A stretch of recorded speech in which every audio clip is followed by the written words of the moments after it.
They sold me for silver. They forgot that silver burns wolves, but it forges monsters. Prologue. The auction. The moon hung in the sky like a cataract-covered eye, blind and indifferent to the transactions conducted in its name. Lyra had learned long ago that the moon goddess the packs worshipped so fervently had no ears for prayers whispered in chains. The auction house reeked of desperation and wet fur. Concrete walls wept with condensation, and the silver-laced bars of the holding pens hummed with a frequency that made her teeth ache. Around her, other Omegas whimpered and pressed against the backs of their cages, instinctively trying to make themselves smaller, less noticeable. Some bore the scars of previous owners. Others still had hope flickering in their eyes, a light that would be extinguished soon enough. Lyra stood perfectly still in the center of her cage, her spine straight despite the silver collar that burned a constant ring of fire around her throat. She had stopped trying to make herself smaller years ago. Invisibility was a luxury afforded only to those who still believed they might escape their fate. Lot 47. The auctioneer's voice boomed through the warehouse, each word landing like a stone thrown at glass. Female, approximately 23 years, unclaimed Omega. No living pack ties. Bloodline, unverified, unverified. The word was a polite fiction. Gutterborn was what they meant. Packless filth, wolfless bastard. The crowd of alphas and their representatives shifted, their interest tepid at best. An Omega without verified bloodlines was barely better than a rogue. Most here were shopping for servants, not investments. Bidding starts at 500. The number was an insult. In the world of pack commerce, 500 might buy you a month's worth of dried meat or a decent hunting blade. It would not buy you respect. 500, came a bored voice from the back. 600. Another, equally disinterested. Lyra kept her gaze fixed on a point somewhere beyond the bars, beyond the walls, beyond this moment entirely. She had perfected the art of being present in body, while her mind retreated to that cold, quiet place, where pain couldn't reach, where humiliation couldn't touch. 1,000. The new voice cut through the desultory bidding like a knife through silk. The auctioneer's eyes lit up with avarice. The other bidders fell silent, recognizing the tone of an alpha who was not here to negotiate. Lyra's gaze didn't shift, but her other senses sharpened. She could smell him now. Smoke and iron and something darker, like earth after a killing frost. Powerful, dangerous. The scent of an alpha who had never known defeat. 1,000 going once. No one challenged the bid. Of course they didn't. She could feel the weight of his dominance pressing against the room like a physical force. The other Omegas in their cages had gone utterly silent, their wolves cowering from a predator they couldn't see. Twice. Lyra's fingers curled slowly at her sides, nails biting into her palms. The pain was grounding, real. It reminded her that she still had a body, still had nerves that could register something other than the endless burn of silver. Sold to Alpha Ezran of the Bloodfang pack. The gavel fell, and with it, what remained of Lyra's illusions about the world. She had been sold before, fostered out to packs who needed cheap labor, traded between territories like currency. But she had never been purchased with such casual dismissiveness, with the same attention one might give to buying a mop or a bucket. The cage door shrieked open. 2 betas entered, their movements efficient and impersonal. One carried a length of silver chain. "Hands," he ordered. She extended her wrists without being asked twice. The silver manacles clicked shut, and the familiar agony bloomed up her forearms. Beneath the metal, her skin began to redden, then darken. The guards didn't notice, or perhaps they simply didn't care. But as they led her toward the front of the warehouse where her new owner waited, something strange happened. A thin wisp of smoke curled up from where the manacles met her flesh. Barely visible, gone almost as soon as it appeared. It smelled faintly of burning sage and something older, something that had no name in the modern world. Lyra's lips curved into something that might have been a smile if it had contained even a trace of warmth. No one noticed. No one ever noticed. Alpha Ezran stood near the warehouse entrance, his broad silhouette backlit by the parking lot lights beyond. He didn't turn as she was brought before him, his attention fixed on his phone as he typed out a message with his thumbs. The picture of indifference. "Transport her with the other purchases," he said without looking up. "And for fuck's sake, hose her down before you put her in the vehicle. She smells like piss and poverty." The betas nodded quickly, well trained in their alpha's expectations. Still, Ezran didn't look at her. Not once. She was merchandise, inventory to be cataloged and stored with the rest of his acquisitions. As she was led past him toward the waiting truck, Lyra allowed herself one moment, just one, to truly look at the man who had bought her. He was younger than she'd expected, perhaps 30 at most, with the kind of brutal handsomeness that came from good genetics and better violence. Dark hair, sharp features, and eyes that even in profile held nothing but cold certainty. His wolf was powerful. She could feel it pressing against his skin, confident in its dominance. He was a man who had never questioned his place in the world, never doubted his right to command and to conquer. Lyra looked at him, memorized the line of his jaw and the casual cruelty in his posture, and filed it all away in that cold, quiet place inside herself, where she kept her ledgers. Alpha Ezran of the Bloodfang pack. She would remember the name, just as she remembered all the others who had underestimated her, who had mistaken her silence for submission, her stillness for surrender. The silver collar around her throat burned like a brand. But brands, Lyra had learned, worked both ways. They marked you, yes, but they also marked the hand that held the iron. And when the iron grew hot enough, when the fire burned long enough, it was never the metal that suffered. It was always the hand. She climbed into the back of the truck without protest, her movements smooth and economical despite the chains. The door slammed shut behind her, plunging her into darkness. In the black, away from all eyes, Lyra closed her own and felt for that place deep inside herself where something older than memory slept. Something that had been sleeping for so long that even she had forgotten it was there. But lately, these past few weeks since the silver exposure had increased, she'd felt it stirring, not waking, not yet, just shifting in its sleep, like a great beast rolling over in the dark. The truck's engine rumbled to life. Lyra leaned her head back against the cold metal wall and smiled into the darkness. Soon, something whispered in the space between her thoughts. Soon. Chapter 1. Chains of Gold. The Bloodfang pack's territory sprawled across the northern mountain range like a scar across otherwise pristine wilderness. The main packhouse was a massive structure of stone and timber, built to withstand both harsh winters and harsher rivalries. It spoke of old money, old power, and an even older sense of entitlement. Lyra's first glimpse of her new cage came at dawn, the sun just beginning to paint the mountains in shades of pink and gold. Under different circumstances, it might have been beautiful.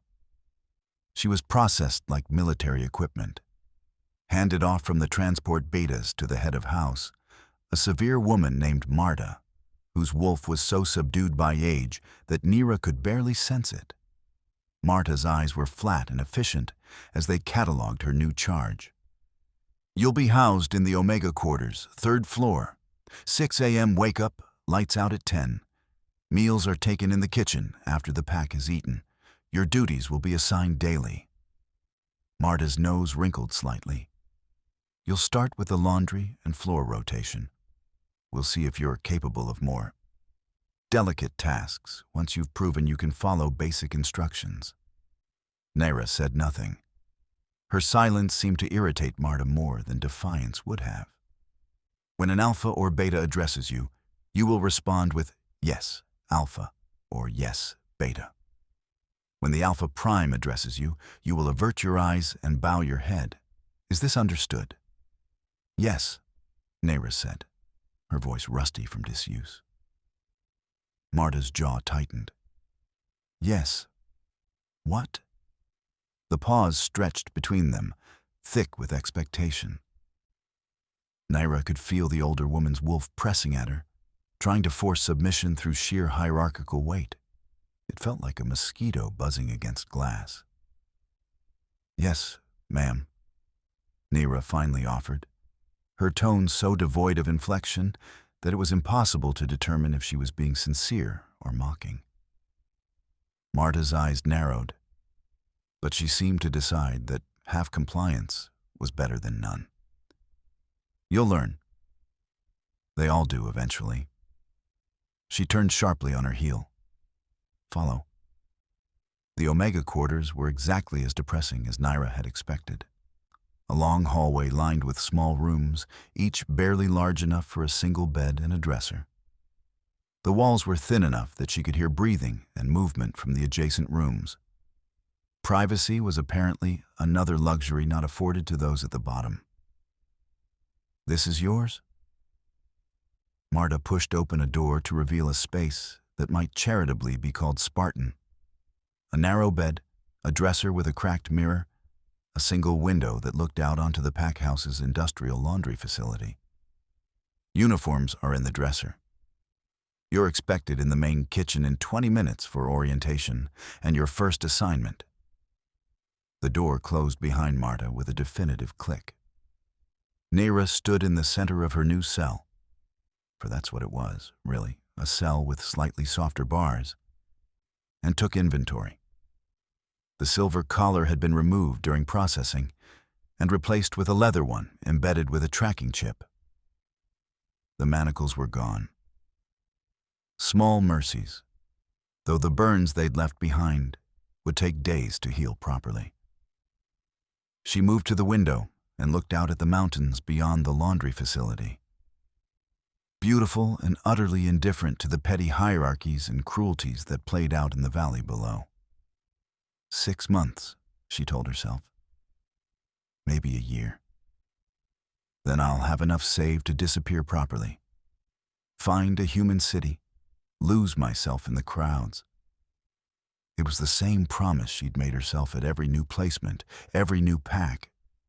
The same lie that kept her moving forward instead of simply stopping.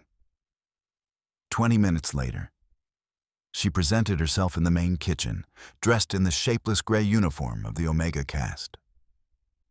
The kitchen was a hive of activity, breakfast preparation already well underway for the pack's warriors and ranked members. You, a heavy-set beta with flour on her hands, jerked her chin at Lyra. Can you cook? Yes. The beta waited, her expression darkening when the expected honorific didn't come. We'll start you on dishes then. Less chance you'll poison anyone. She pointed to an industrial sink already piled high with pots and pans. Everything gets sanitized twice. Packs got sensitive stomachs. Packs got sensitive egos, Lyra thought. But she moved to the sink without comment. The work was mindless, which was both a blessing and a curse.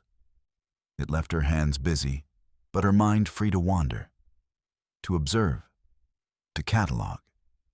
The kitchen staff moved around her like she was a piece of furniture, occasionally snapping orders, but otherwise ignoring her existence entirely. She learned quickly that the Bloodfang pack was large. nearly 200 wolves, which made them one of the more powerful packs in the region.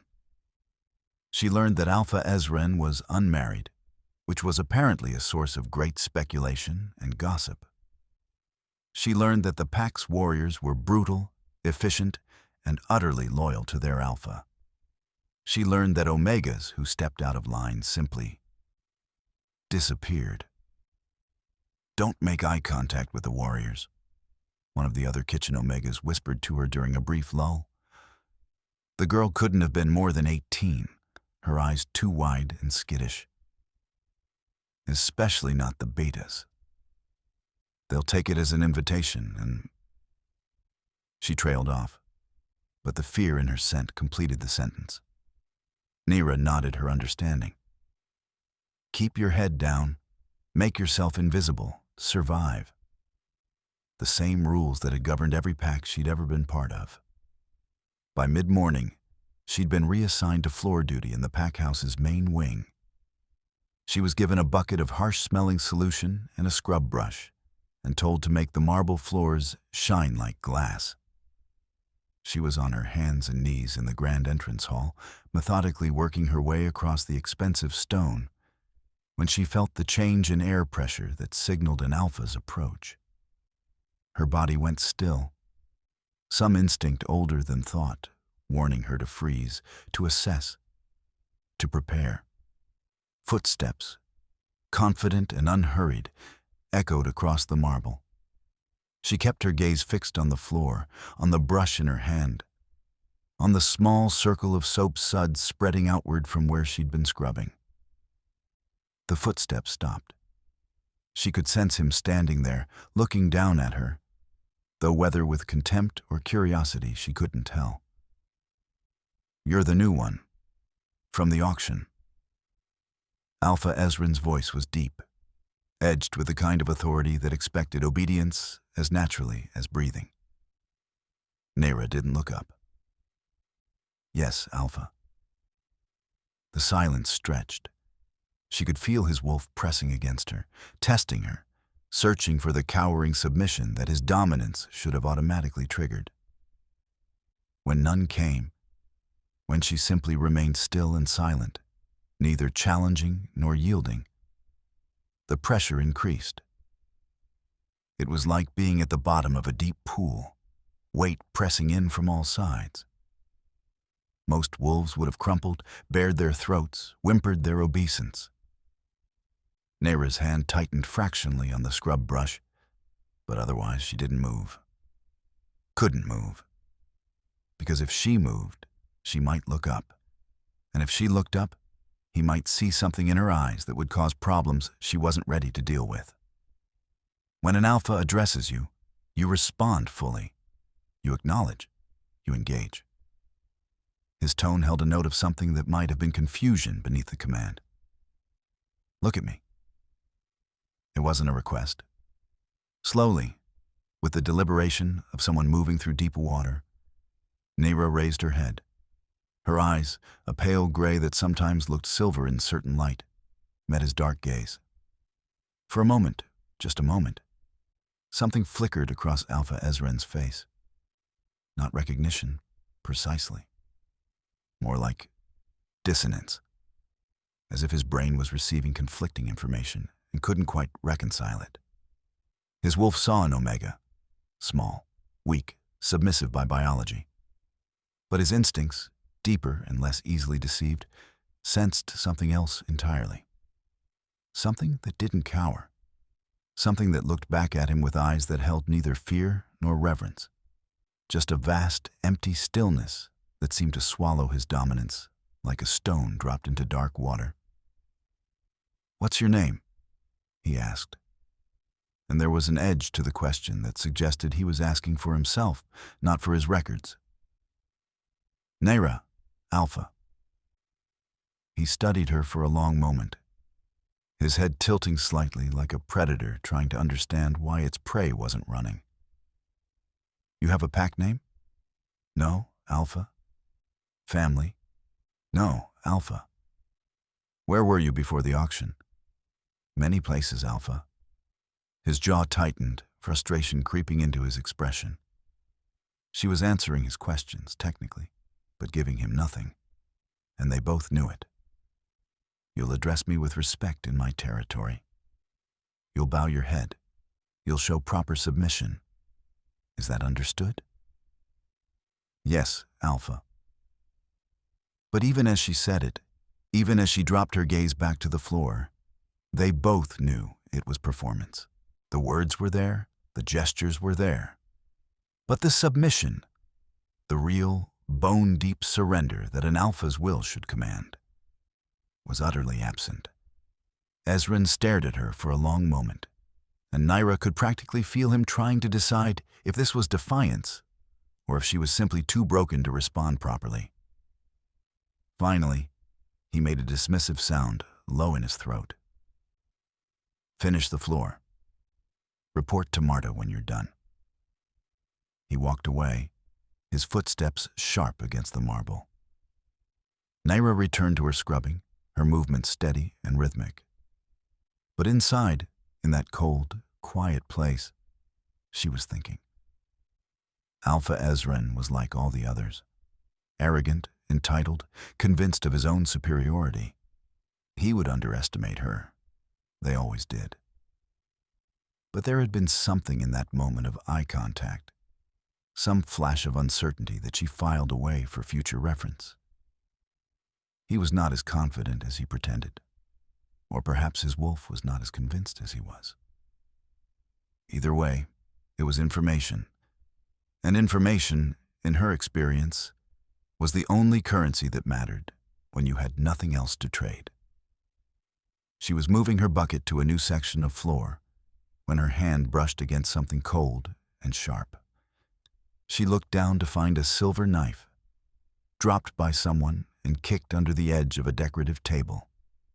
Without thinking, she picked it up. Pain exploded across her palm, white-hot and immediate. She dropped the knife with a muffled gasp, cradling her hand against her chest. The smell of burning flesh, her flesh, filled her nostrils.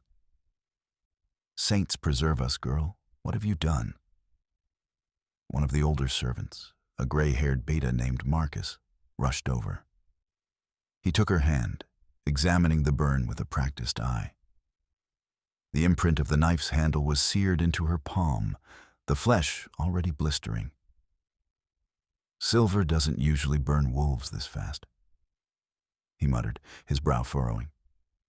This looks like a burn on a human.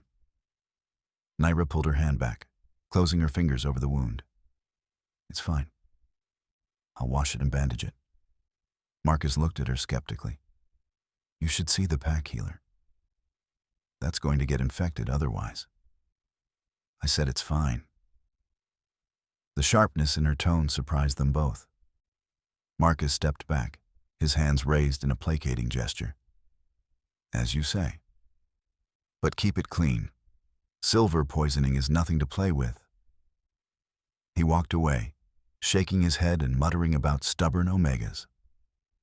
Lyra stood there, her wounded hand throbbing in time with her heartbeat, and stared at the dropped knife gleaming innocently on the floor.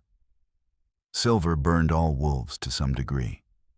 It was toxic to their kind, antithetical to their magic. But Marcus was right. This burn was too severe, too immediate, as if her body was reacting not just to silver as a werewolf would, but to something else entirely, as if her body was trying to reject the silver on a fundamental level, the way two opposing forces might repel each other. She picked up the knife carefully by its wooden handle and placed it on the table where it belonged. Then she returned to her scrubbing, ignoring the blood that now mixed with the soap suds. Later, when she was alone in her small room, she unwrapped the crude bandage she'd fashioned and examined the burn in the evening light. The shape of the knife handle was still clearly visible, the flesh red and angry. But around the edges of the burn, something strange was happening. The skin wasn't blistering the way it should have been. Instead, it was darkening, taking on an almost metallic sheen, like tarnished silver itself. Lyra touched the edge of the burn and felt not just pain, but something deeper. A resonance, like a tuning fork struck in an empty room. Deep inside that cold, quiet place, that sleeping thing shifted again. Not yet, she thought, and she didn't know if she was trying to soothe it or warn it. Not yet.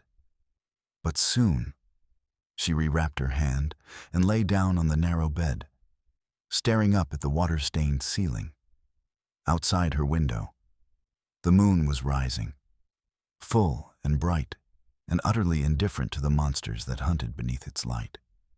Lyra closed her eyes and dreamed of burning. Chapter 2. The Price of Defiance. 3 weeks passed in a rhythm of servitude that would have broken a lesser spirit.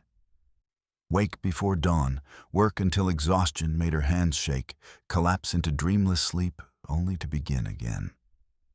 The Bloodfang pack machine churned on, and Lyra was just another cog, easily replaced and rarely noticed.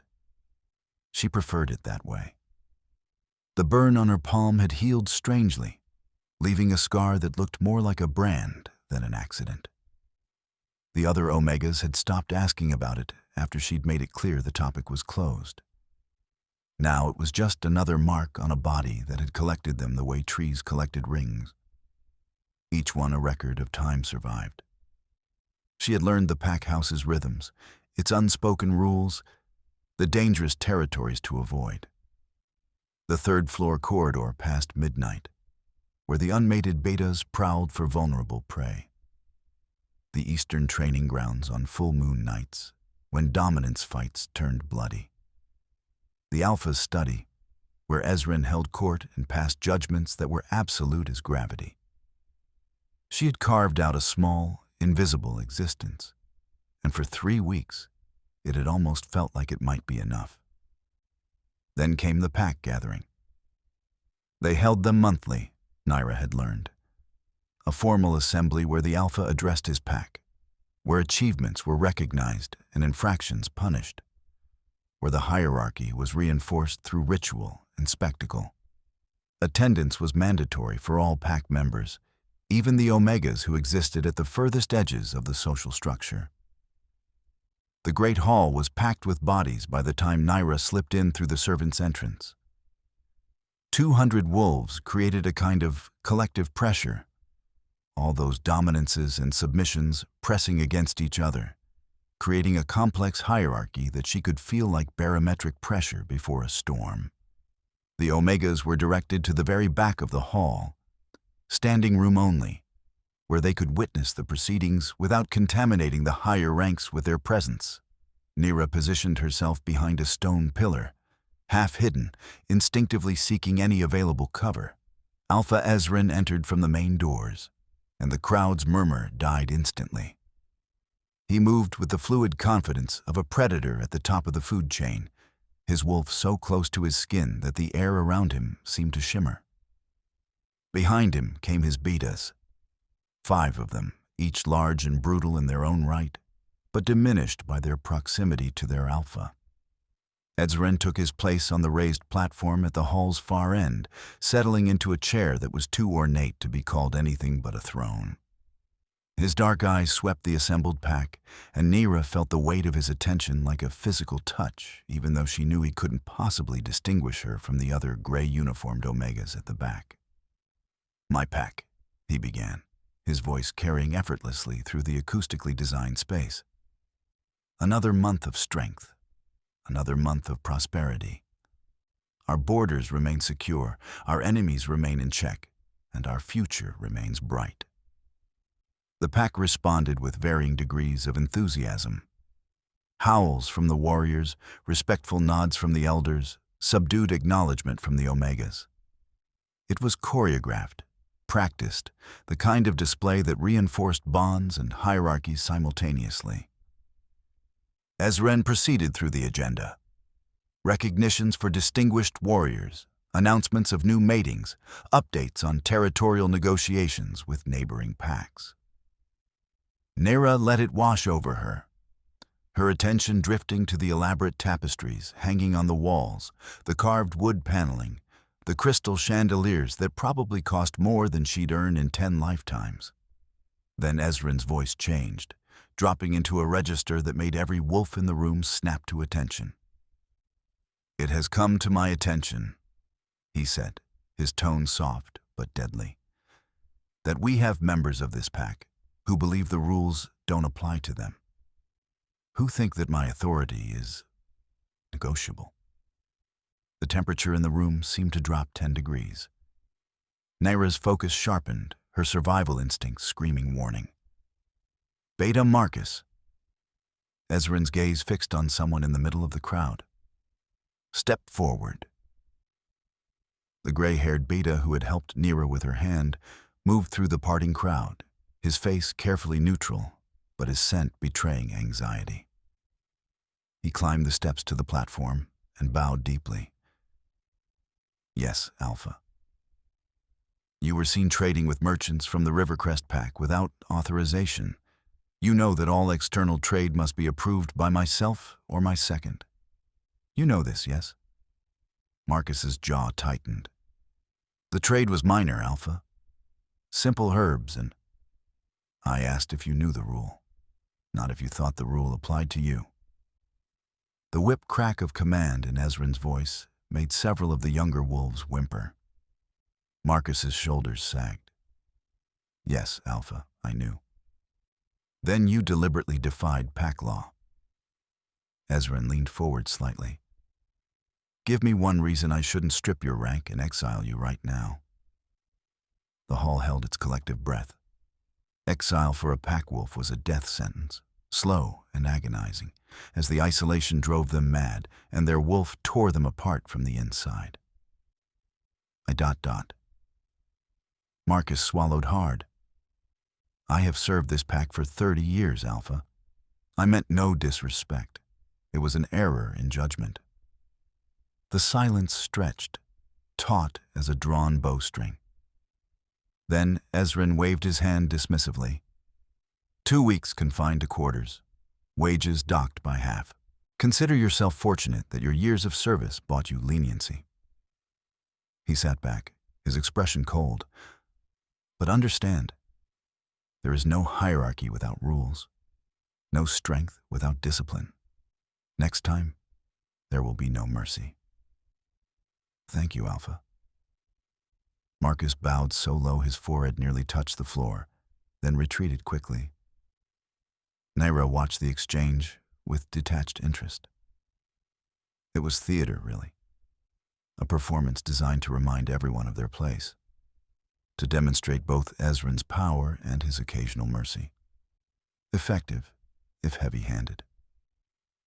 "Now," Ezran continued, his gaze sweeping the room again, "to newer business. As many of you are aware, we've recently acquired additional household staff to help manage our growing territory." Lyra's entire body went still. "Number. It's important that everyone in this pack understands their role and their place. That includes our newest members." His eyes scanned the back of the room and somehow, impossibly, found her half hidden behind the pillar. "The Omega. Lyra, step forward." The crowd parted around her like a sea, leaving a clear path to the platform. Every eye in the room fixed on her. She could feel their curiosity, their contempt, their indifference. Her feet wouldn't move. "Omega," Ezran repeated, his voice dropping into pure command. "Come forward." Now, her body still refused, not out of fear. She'd learned long ago that fear was a luxury she couldn't afford. But out of a deep, primal knowledge that if she walked that path, if she climbed those stairs, something fundamental would shift. The pressure of his command increased, pressing down on her like a physical weight. Around her, other Omegas had dropped to their knees, unable to withstand even the peripheral force of an Alpha's direct will. Lyra's knees locked, her spine straightened, and slowly, with the deliberation of someone walking to their execution, she moved through the crowd. The walk felt endless. Every step echoed in the suddenly silent hall. She could feel hundreds of eyes tracking her movement, assessing her, judging her. When she reached the platform's base, she stopped. "Climb the stairs, Omega." She did, each step requiring conscious effort, as if she were moving through water. When she stood before him, close enough to see the flecks of gold in his dark eyes, close enough to smell the wolf and wild in his scent, Ezran smiled. It was not a kind expression. "Kneel," he said simply.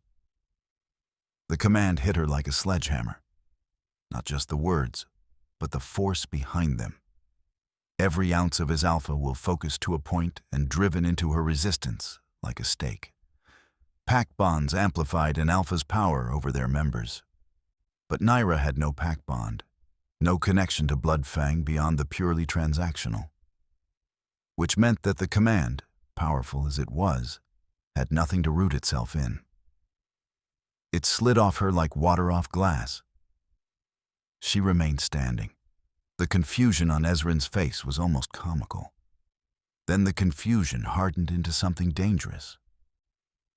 "I said kneel." More force this time, enough that several wolves in the front rows actually stumbled back. It pressed against Lyra like a hurricane wind, demanding her submission, her surrender, her absolute and total yielding. Something inside her, that sleeping thing, stirred.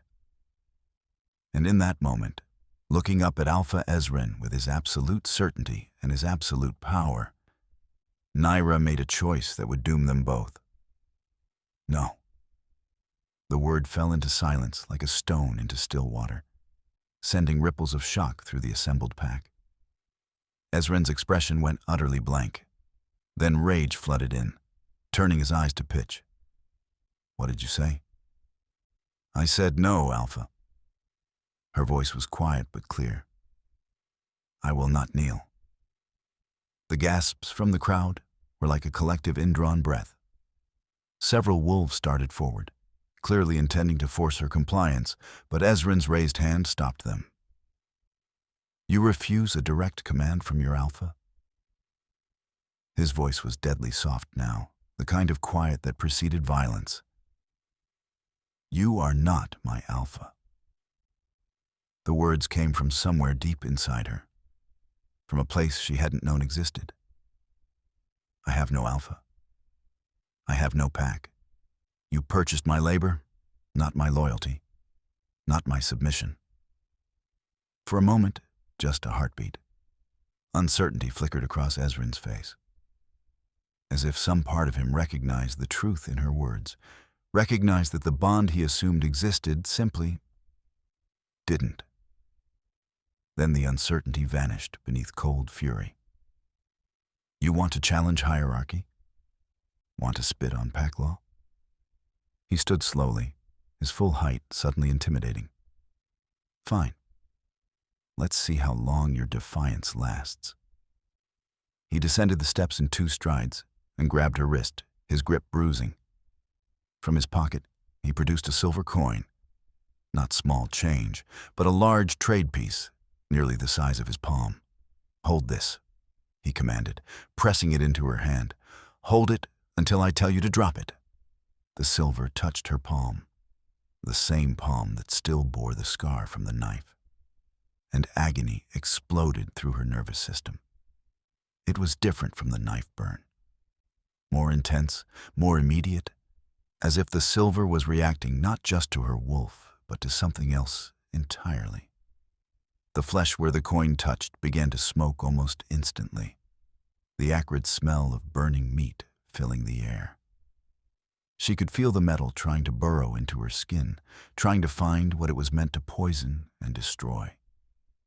Lyra's fingers spasmed, her body's automatic response to drop the source of pain. But she forced her fist closed around the coin instead, her nails biting into her own flesh. She would not give him this. Would not give him her scream, her tears, her submission. "You can end this whenever you want," Ezran said, his voice carrying through the hall. All you have to do is kneel. Acknowledge me as your alpha. Submit. The coin was a circle of pure agony in her palm. She could feel blisters forming, popping, the flesh beneath charring. Her vision started to tunnel, gray edges creeping in from all sides. But she looked up at him, up into those cold, certain eyes, and held his gaze. No. 30 seconds passed. A minute. The crowd watched in horrified fascination as smoke continued to rise from her clenched fist, as her face went white with pain, as she stood there and refused to break. 2 minutes. Ezrin's expression had shifted from rage to something more complex. Confusion, yes, but also something that might have been concern, if alphas like him were capable of such things. Drop the coin, Omega, he said. And this time, it wasn't a command, almost a plea. No. You're going to permanently damage your hand. Then let it be damaged. 3 minutes. Finally, Ezrin grabbed her wrist and forced her fingers open. The silver coin dropped to the platform floor with a musical chime, rolling away into the corner. Her palm was a ruin of blistered, blackened flesh. But around the edges of the burn, that same strange metallic sheen from before was visible, as if the silver itself had been partially absorbed and transformed. Lyra's legs gave out then, the adrenaline that had kept her standing finally exhausted. She collapsed to her knees, not in submission, but in simple physical failure. But even kneeling, even with her ruined hand cradled against her chest, she kept her eyes on his. And in that moment, something passed between them. Some recognition that transcended hierarchy and status and the simple mechanics of dominance. She saw, for just an instant, actual fear in Alpha Ezrin's eyes. And then she saw something else, something worse. Her eyes, her pale gray eyes that sometimes looked silver in certain light, flashed, just for a heartbeat.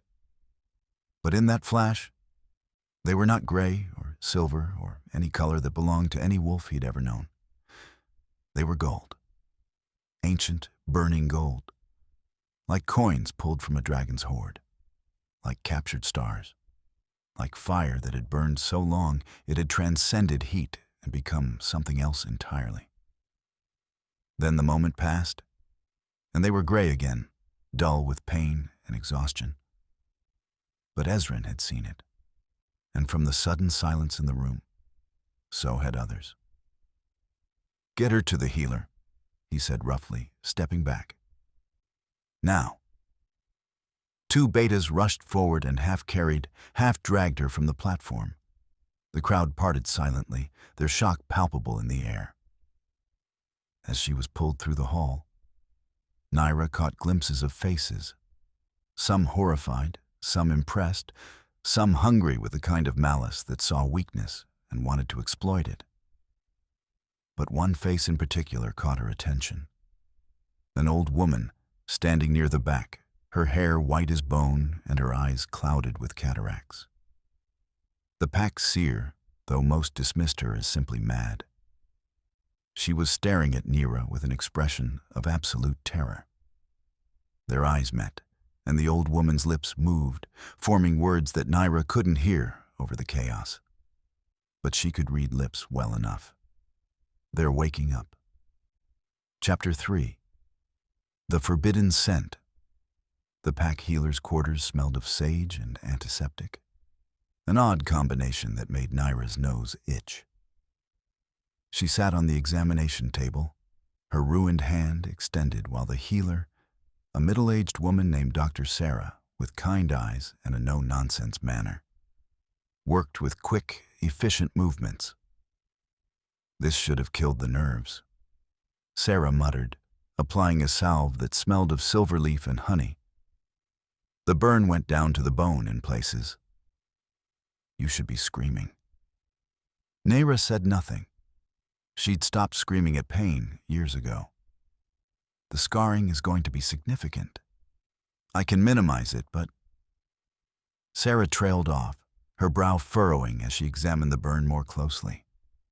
This is strange. Strange how? The silver should have poisoned your system by now. This much direct contact this long, most wolves would be in toxic shock. But your vitals are completely normal. Better than normal, actually. She looked up, her eyes searching. What are you? The question hung between them, dangerous in its implications. Omega, Lyra said flatly. Just an Omega. Sarah's expression said she didn't believe that for a second, but she was wise enough not to push. Well, just an Omega. You're going to be on light duty for at least 2 weeks. No lifting, no scrubbing, nothing that requires grip strength. The head of house won't be pleased. The head of house can take it up with me. I'm the medical authority here, and I say you're recovering from a significant injury sustained in the line of duty. Sarah's tone made it clear the topic was closed. She finished bandaging Lyra's hand with practiced efficiency. I'm also prescribing rest. Real rest. Not collapse and exhaustion rest. That's not really how my schedule works. It is now. Sarah stood back, studying her patient with an expression that was part concern, part curiosity. You know, in 30 years of pack medicine, I've never seen anyone do what you did. Stand against an alpha's command like that. It shouldn't be possible. I didn't stand. I knelt. Only after your body gave out. Not before. Sarah's gaze was sharp. Alpha Ezrin is a hard man, but he's not usually cruel without cause. You really shouldn't have challenged him publicly like that. He shouldn't have asked for something I couldn't give. Submission isn't something you give, child. For most wolves, it's something that's taken whether you want to give it or not. That's what pack bonds are. Sarah paused. Unless you don't have a pack bond to work through? Lyra kept her expression carefully neutral. I'm packless. Everyone knows that. Packless, yes. But even packless wolves have wolves. They have the biological imperative to submit to stronger dominance. You. Sarah shook her head slowly. You don't submit because you can't, do you? Not because you're strong enough to resist, but because there's nothing in you for the command to take hold of. The observation was too close, too sharp. Lyra stood, cradling her bandaged hand. Thank you for your help, Dr. Sarah. Wait. The healer moved to a cabinet and pulled out a small glass vial filled with clear liquid. Take this. 3 drops under your tongue twice a day. It'll help with the pain and speed healing. Lyra took the vial with her good hand, noting how Sarah's fingers lingered on hers for just a moment, her thumb brushing against Lyra's wrist as if checking her pulse. Your heartbeat is unusual, Sarah said quietly. Too slow for a wolf. Almost human. She released Lyra's wrist. Whatever you are, girl, be careful. The pack is talking. And Alpha Ezrin. I've known him since he was a boy. I've never seen him look at anyone the way he looked at you when your eyes changed. My eyes didn't change.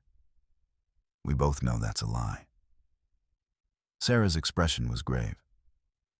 He looked at you like you were either salvation or damnation, and he couldn't tell which. That's a dangerous thing, to make an alpha uncertain. Lyra left without responding, the vial clutched in her good hand, her mind racing. She made it back to her small room without incident, though she could feel eyes on her the entire walk. The other Omegas whispered as she passed, shrinking back as if defiance might be contagious. The room was exactly as she'd left it, but it felt different somehow. Smaller, more suffocating. She sat on the edge of the bed and stared at her bandaged hand. 3 drops under the tongue, Sarah had said. Lyra unstoppered the vial and sniffed carefully. Wolf's Bane, diluted. A mild sedative and pain reliever, common enough. But underneath that, something else. Something that smelled like moonlight, if moonlight had a scent. Lyra hesitated, then placed 3 drops on her tongue. The liquid was cool, slightly bitter, with an aftertaste like winter wind. Almost immediately, the throbbing in her hand receded to a dull ache. Her muscles, held taut since the confrontation, began to relax. She lay back on the bed, staring at the water-stained ceiling, and let herself think about what had happened. The eye color change? Others had seen it. Ezran had seen it. That sleeping thing inside her had stirred, and it had shown itself just for a moment. Not yet, she thought desperately. I'm not ready. Whatever you are, I'm not ready. But the thing didn't listen. It never did. It operated on its own timeline, its own logic, and her readiness was irrelevant to its purposes. Lyra closed her eyes and tried to sleep, though she knew nightmares waited in the dark. She woke to screaming, not her own, for once, but someone else's, distant and muffled by walls and distance. Her internal clock said it was past midnight. The pack house settled into its nocturnal rhythms. The screaming came again, closer now, and with it, a scent. Lyra sat up slowly, her bandaged hand throbbing with the movement. The scent was growing stronger, seeping under her door like smoke. And with it came a sensation she'd never felt before. Heat. Not the heat of fever or exertion, but something deeper. Something that originated in her core and spread outward, making her skin feel too tight, too sensitive. No, she thought. Panic rising. Not this. Anything but this. Omegas went into heat approximately twice a year, a biological imperative designed to ensure pack propagation. It made them vulnerable, compliant, desperate for a mate's touch. Lyra had never had a heat. Not once in all her 23 years. The doctors she'd seen had theorized that malnutrition or trauma had suppressed her cycles, made her body too stressed to support reproduction. She'd thought herself immune, safe. The heat rolled through her again, stronger this time, and with it came the scent. Her scent, she realized with dawning horror. Not just any Omega heat scent, but something unique, something that smelled like midnight and ozone, and something else entirely. Something old. It was pouring off her in waves, spreading through the Omega quarters, seeping into the walls and floors. Outside her door, she heard movement. Footsteps, rapid and urgent. Voices raised in confusion and alarm. Smell that? Coming from the new one's room. Get Marta, get someone. Lyra tried to stand and her knees buckled.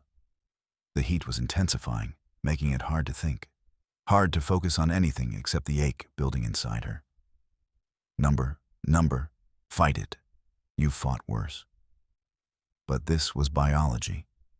Older than thought, stronger than will. This was what her body was designed to do. And it had apparently decided that 23 years of dormancy was long enough. Her door burst open. Marta stood there, 2 other senior Omegas behind her, their faces a mix of shock and something that looked almost like fear. Saints and stars. Marta breathed, her hand covering her nose and mouth. That scent. Help me, Lyra managed, hating the weakness in her voice. Something's wrong. Nothing's wrong, child. You're in heat. But Marta's tone suggested she didn't quite believe her own words. Though, I've never smelled anything quite like this before. The heat spiked again, and Lyra doubled over with a gasp. It felt like her bones were trying to rearrange themselves, like her skin was trying to split and release something that had been trapped inside for too long. We need to get her to an isolation room, one of the other Omegas said urgently. Before the Alphas smell it. Before, Too late. The temperature in the hallway dropped to 10 degrees, and Lyra knew, with absolute certainty, that Alpha Ezrin had caught her scent. She could feel him suddenly, like a compass needle swinging toward north. Not through any pack bond, because she had none, but through something else, something that transcended hierarchy and status. Oh no, that sleeping thing inside her whispered, and for the first time, it sounded afraid.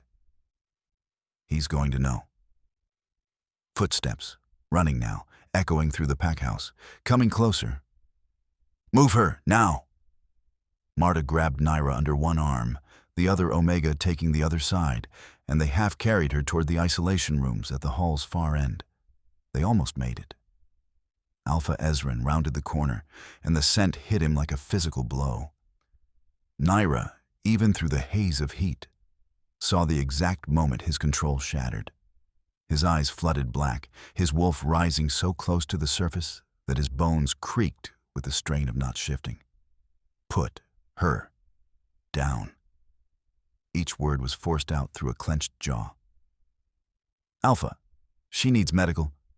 I said put her down. The command was so powerful that both Omegas collapsed, unable to stand against the force of it.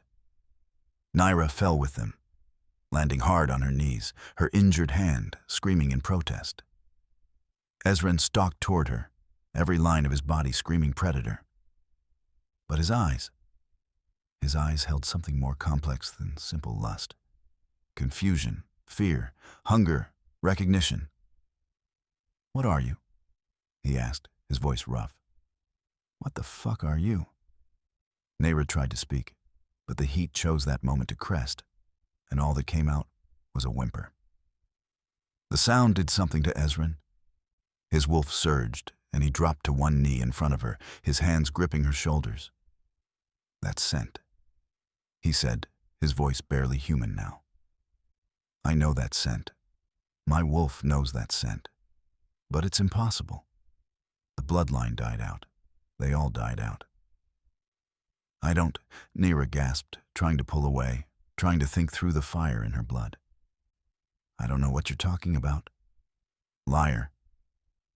But the accusation held no heat. Just wonder and dawning horror. You're a Starline. You're a fucking Starline. The word meant nothing to her. Or rather, it meant something. But the knowledge was buried too deep, locked away in that sleeping place inside her. Ezrin's hands tightened on her shoulders. They said the last one died 50 years ago. They said the bloodline was extinct. But you. He leaned closer, his nose nearly touching her throat, breathing in her scent. You smell like moonfall, like the old stories, like... His wolf roared, and suddenly his mouth was on her throat, not biting, but tasting, learning, claiming. Lyra's hands came up to push him away, but her body betrayed her, arching into the touch instead. The heat sang in her veins, recognizing something in him, calling to it. Alpha? Marta's voice, terrified but brave. Alpha, please. She's not in her right mind. The heat is too strong. You have to let her. She's my mate. Ezrin pulled back just enough to speak, his eyes still black. My wolf knows. I know. This scent. It's been calling to me since the moment she arrived. I just didn't understand it until now. No, Lyra managed, though it took every ounce of will she possessed. No. Not yours. Not anyone's. Then why does your scent sing to my wolf? Ezrin demanded. Why does every instinct I have scream at me to protect you, possess you, mate you? Because biology is cruel. Lyra spat, finding anger through the heat. Because chemistry doesn't care about consent or choice. You don't want me. You want what you think I am. I don't even know what you are. Then we have that in common. They stared at each other, both breathing hard, the scent thick enough to choke on. Finally, with visible effort, Ezrin stood and stepped back. Get her to isolation, he ordered Marta, his voice raw. Lock the door. Post guards. Betas only. No alphas. No one goes in or out until the heat passes. Yes, alpha. Ezran looked down at Lyra one more time, his expression tortured. This isn't over. When you're in your right mind again, we're going to talk about what you are. What we are. There is no we, Lyra said, though the words cost her. You keep telling yourself that. Ezran turned and walked away, his shoulders rigid with strain. But your scent says otherwise. And scent doesn't lie. They carried her to isolation, to a small, windowless room with stone walls and silver-reinforced bars. The silver made her skin crawl, but it would contain her scent, keep it from driving the entire pack mad. 3 days, Marta said as she locked the door. Maybe 4. Can you survive that long? Lyra laughed, the sound bitter. I've survived worse. I'm not sure you have, child. Marta's expression was pitying. I've never seen an alpha fight his own instincts that hard. If you really are his mate, if the bond is that strong. Then I'll break it. Lyra met the older woman's eyes. One way or another. Marta shook her head slowly. That's not how mate bonds work. You can't just watch me. The door closed, leaving Lyra alone in the dark with her heat and her fear and that thing inside her that was no longer sleeping. It was waking up. And when it fully woke, nothing, not Alpha Ezran, not the Bloodfang pack, not fate itself, would be able to stop what came next. Outside the door, she heard Ezran's voice, distant but clear. Someone find the seer. Now. I need answers. Lyra closed her eyes and let the heat take her, dragging her down into fevered dreams where golden eyes watched from the shadows and the moon wept silver tears. Soon, the thing inside her whispered, soon you'll remember what you are. And then they'll all pay. Chapter 4. The Mark of Rage. The heat lasted 4 days. 4 days of fire and ice, of her body at war with itself, of fevered dreams where she ran through forests that existed before language, before pack law, before the moon had learned to call to wolves at all. In those dreams, she was not alone. She was surrounded by others like her, tall and terrible, with eyes like captured starlight and voices that could command the very earth to kneel. They called her sister and daughter and last of us. And she didn't understand until she looked down at her hands and saw them blazing with golden light. Then she would wake, gasping, to the stone walls of her isolation cell. Her body still burning, but her mind clearer. On the 4th day, the heat broke like a fever, leaving her wrung out and hollow. Dr. Sarah came to examine her, professional and gentle. You survived better than most. Your first heat is usually the worst. It was bad enough. The Alpha has been... Sarah paused, choosing her words carefully. Concerned. He's asked about you every few hours. How nice for him. Lyra. Sarah's tone turned serious. Whatever happened between you two, whatever he did or said, the mate bond is not something to take lightly. Fighting it will only hurt you both. There is no bond. Your scent says otherwise. His wolf's reaction says otherwise. Sarah finished her examination and sat back. I've been a pack doctor for 3 decades. I know what a mate bond looks like. This is one of the strongest I've ever seen. Lyra said nothing. She couldn't explain that she felt nothing when she looked at Ezran except wariness and the distant recognition of danger. No pull, no yearning, none of the desperate need that mated wolves described. Which meant either she was broken in some fundamental way or the thing inside her was immune to such bonds. You're cleared for release, Sarah said, but light duty only. Your hand is healing well, but I don't want you straining it. Understood. Sarah hesitated at the door. The Alpha wants to see you, in his study. Tonight, after dinner service. Of course he did. Lyra returned to her duties with the grim resignation of a prisoner returning to their cell. The other Omegas gave her a wide berth, their expressions ranging from fear to sympathy to barely concealed hostility. She'd broken an unspoken rule by standing against the Alpha publicly. Worse, she'd apparently become his mate, which elevated her theoretically, but also painted a target on her back for anyone looking to curry favor or settle scores. The day passed in a blur of mindless tasks. She kept her head down, her movements economical, her presence as small as possible. But she could feel the attention on her, constant and weighted. Finally, as the sun set and the dinner service ended, she made her way to the Alpha's study. It was located in the packhouse's east wing, a massive room lined with bookshelves and dominated by a desk that looked carved from a single piece of oak. Floor-to-ceiling windows overlooked the training grounds, currently empty in the twilight. Ezran stood at those windows, his back to her, his posture rigid. "Close the door," he said without turning. She did. The click of the latch unnaturally loud in the quiet room. For a long moment, neither of them spoke. The silence stretched, taut and fragile, both of them afraid to be the first to break it. Finally, Ezran turned. He looked exhausted, dark circles under his eyes, his normally immaculate appearance disheveled. His wolf was close to his skin.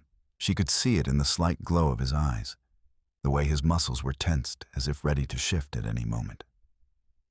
"The seer told me a story," he began, his voice rough, "about the Starline wolves. The old blood, the first children of the moon goddess, before she fractured her power into the pact bonds we know today." Lyra's heart began to beat faster, but she kept her expression neutral. She said they were powerful beyond measure, that they could command earth and sky, that silver couldn't touch them because they were born from it, forged in moonfire. She said they ruled as gods among wolves, until they grew too proud, too powerful. So the goddess took back her gift? Killed them all? Or so everyone thought. He took a step toward her, his eyes searching her face. But the seer said one line survived, hidden, their power sleeping, waiting. She said the last of them would be marked by eyes that burn gold, by skin that turns silver to ash, by a scent that calls to the soul instead of just the wolf. Another step. She said when the last Starline woke, she would either save us all or end us all, depending on how she was treated, how she was loved or broken. He was close enough now that she could feel the heat of his body, smell the wolf and fear and desperate hope on him. "Is it true?" he asked, and his voice cracked on the question. "Are you the last Starling?" Lyra wanted to laugh, wanted to scream, wanted to tell him she was nobody, nothing, just a gutter-born Omega who couldn't even shift properly. Instead, she heard herself say, "I don't know." "Your eyes changed. Everyone saw it. I know. Your scent during heat, it wasn't normal. It was... I know. The silver burns you differently than it burns other wolves. I know." The words came out sharper than she intended. Ezran's hands came up, hovering near her shoulders as if he wanted to touch her but didn't quite dare. "If it's true, if you really are a Starline, then we're fated. The seer said the Starlines only mated once, only to their perfect match. She said the bond is unbreakable. You're lying. Your scent. My scent is biology, chemistry. It means nothing." Then the seer is wrong. Lyra met his eyes. "Because I feel nothing when I look at you. No bond, no pull, just..." She searched for the word. Just the same wariness I'd feel looking at any predator. The flash of hurt across his face was almost satisfying. You're lying. Your scent. My scent is biology. Chemistry. It means nothing. It means everything. His hands clamped down on her shoulders, gripped tight enough to bruise. My wolf knows you. Recognizes you. Do you know how rare that is? Do you know how precious? Do you know how little I care? Lyra knocked his hands away with more strength than an Omega should have possessed. You bought me like livestock. You humiliated me publicly. You tortured me for defiance. And now you want me to fall at your feet in gratitude because apparently we're fated. She laughed, harsh and ugly. Fate has a cruel sense of humor. Ezrin's wolf surged, his eyes flooding black. You don't understand. If we're truly mated, if the bond forms, you'll be protected, elevated. You'll be Luna of this pack. You'll have power, status, everything you've never had. I don't want your power. I don't want your status. I don't want you. The words hung between them like drawn swords. Ezrin's expression shifted, cycling through hurt, rage, desperation. His wolf was howling inside him, demanding he claim her, mark her, make her understand through the bond what words couldn't convey. You will be mine, he said, his voice dropping into pure alpha command. One way or another. Is that a threat? It's inevitability. Lyra should have been afraid, should have recognized the danger in his eyes, in his stance. But that sleeping thing inside her stirred, and suddenly she felt nothing but cold, clear certainty. Try it, she said softly. Try to force this bond, and see what happens. It was a challenge, a dare. An Alpha Ezrin, who had never backed down from anything in his life, who had built his power on dominance and victory, couldn't refuse it.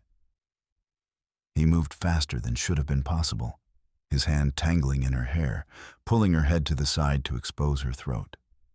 The traditional position for mating mark, for the bite that would seal their bond forever.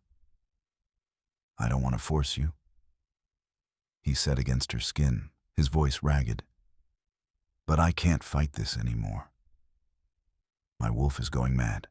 Every instinct I have screams that you're mine to protect, mine to claim. Then your instincts are wrong. No.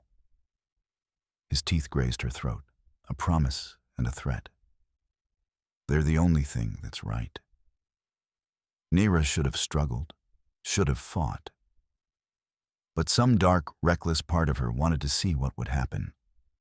Wanted to know if this would finally wake the thing inside her fully. Wanted to test if fate was truly as inescapable as everyone claimed. Do it then, she whispered. Claim me, and take responsibility for what you unleash. For just a moment, Ezrin hesitated. Some part of him, the part that was still rational, still cautious, sensed the trap in her words. But his wolf was beyond reason, beyond caution. It had found its mate and nothing else mattered. His teeth sank into her throat, and breaking skin, marking her with a claiming bite that would bind them forever. The world exploded. Pain lanced through both of them, white-hot and absolute. But it wasn't the normal pain of a mating mark. This was something else entirely, a rejection, a recoil, as if two opposing forces had collided. The mark on Lyra's throat began to glow, not with the soft silver of a normal bond, but with burning gold. The light spread, racing along her veins, illuminating her from within. And Ezrin screamed. The bite that should have brought pleasure, should have sealed their bond in ecstasy, instead felt like he'd bitten into liquid fire. His mouth burned where it touched her skin, the pain so intense he couldn't let go, couldn't pull back. The mark glowed brighter, and suddenly Ezrin was thrown backwards by an invisible force. He hit the far wall hard enough to crack the plaster, sliding down to land in a heap. Lyra stood in the center of the study, her hand pressed to her throat where blood seeped between her fingers. But the blood wasn't red. It was silver, glowing faintly in the dim light. Her eyes, when she looked down at Ezrin, were pure gold. "You shouldn't have done that," she said, and her voice held harmonics, layers of sound that human vocal cords shouldn't be able to produce. "You really, really shouldn't have done that." Ezrin struggled to his feet, his wolf howling in confusion and pain. The mark on his own mouth was burned, blistered, as if he'd kissed heated metal. What are you?" "I don't know yet." Lyra's eyes were fading back to gray, the glow dimming. "But I think we're both about to find out." She walked to the door, her movements strangely fluid, as if gravity affected her differently than it should. "The bond," Ezrin managed. "Did it feel anything?" Lyra asked, her hand on the door handle. She paused, seemed to search inside herself, then shook her head. "Nothing. Which means, whatever I am, I'm immune to your claims." She looked back at him, and for just a moment, something like pity crossed her face. "You should have left me broken, Alpha. You should have been content with just my labor.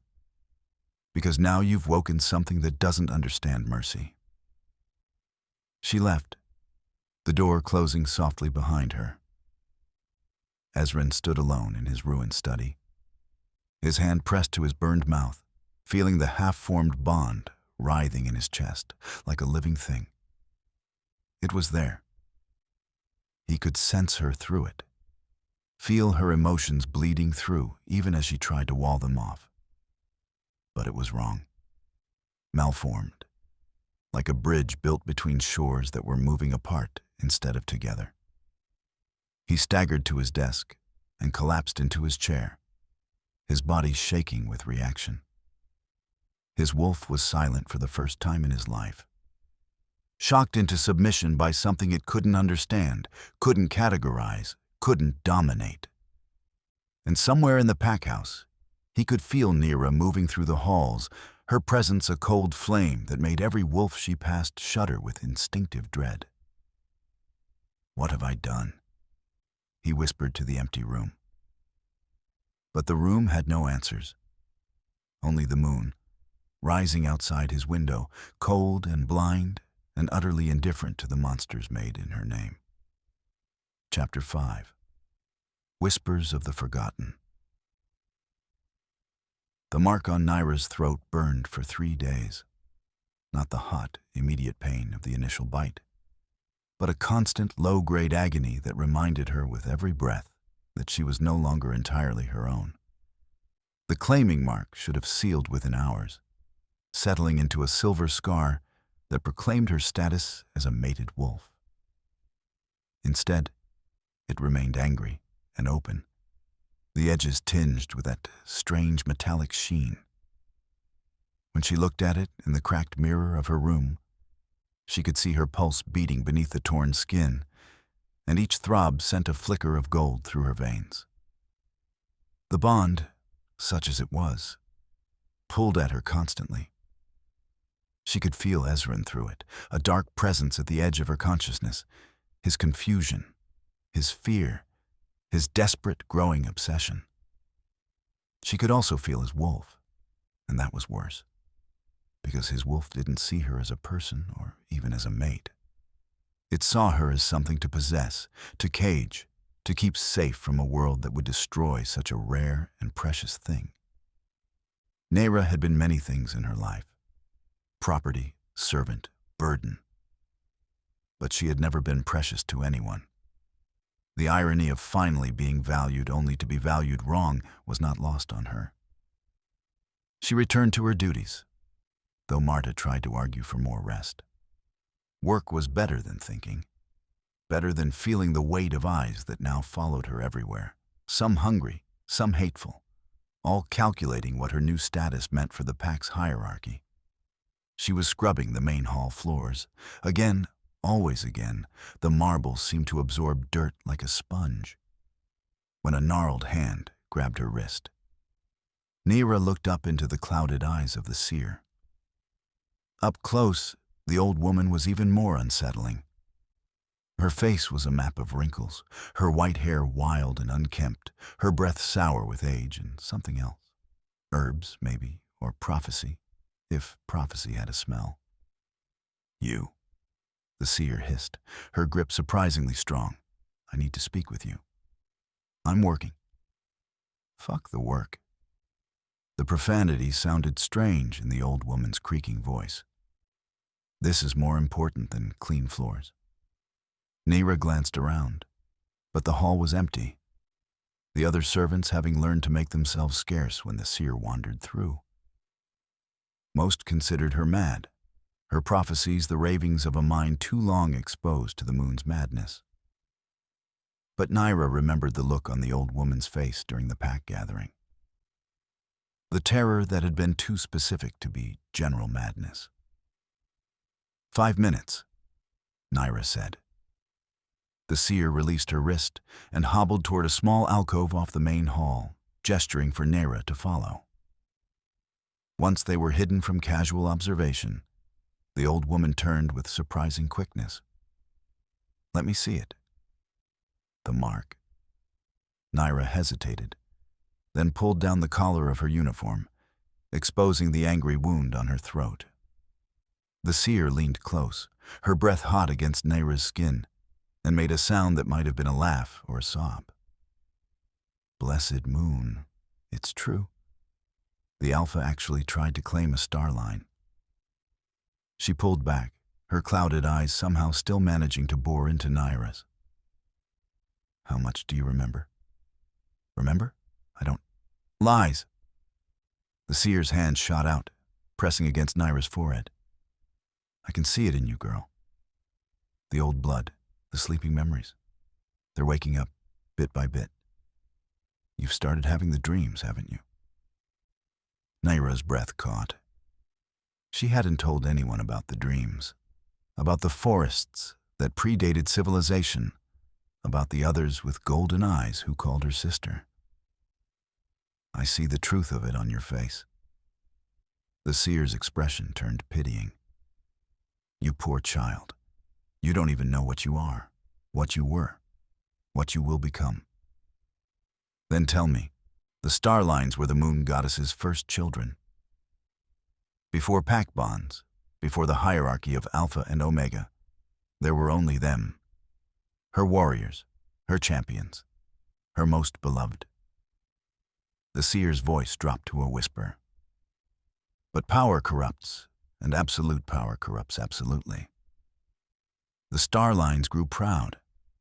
They began to see themselves as gods rather than servants.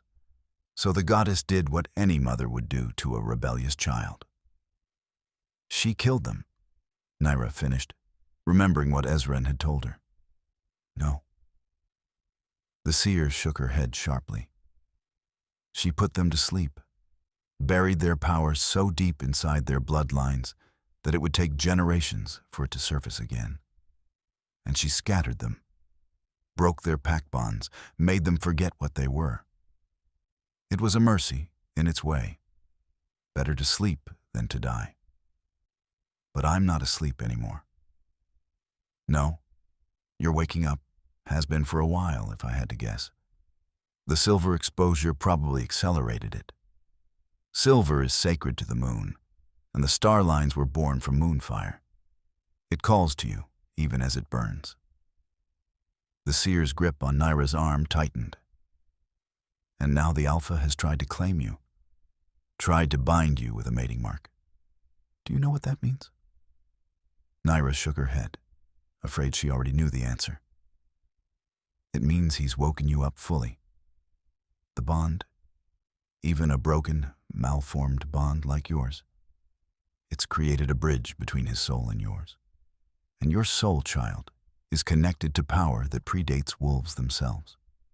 He's given you a way to access it, to channel it, I don't want it. What you want is irrelevant. The seer released her, stepping back. The power will come whether you will it or not. The only question is what you'll do with it when it arrives. What if I do nothing? What if I just leave? Run somewhere the packs can't find me. The old woman laughed, the sound like wind through dead leaves. There is no away for you anymore, girl. The Alpha's mark has bound you to him, even if the bond is twisted. You can feel him, yes? His presence? Lyra nodded reluctantly. Then he can feel you too. And more importantly, he can find you. No matter where you run, that bond will lead him straight to you. It's a hunter's tether, and you're the prey. The words settled over Lyra like a shroud. She'd been planning to run, had been hoarding the meager wages Marta paid her, calculating how far she could get before someone noticed her absence. But if Ezrin could always find her, if the bond made her trackable... There's more, the seer continued. The other packs have heard rumors. About an Omega who couldn't be dominated, whose eyes burned gold, who might be the Last Starline. They'll want you, girl.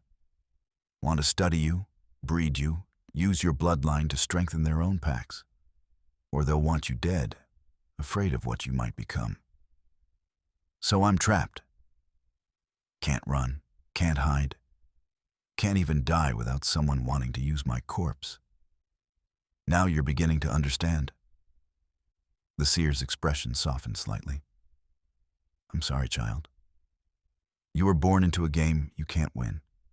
The best you can hope for is to choose how you lose. What would you do if you were me? The old woman was quiet for a long moment, her clouded eyes distant. I would remember that the Starlines were warriors before they were anything else. I would remember that the moon goddess gave them power not to serve, but to protect. And when that protection was no longer needed, when they grew proud and cruel, she took it away. That's not an answer. It's the only answer I have. The seer turned to leave, then paused. One more thing. The Alpha Ezrin. He thinks he's falling in love with you. Lyra's stomach twisted.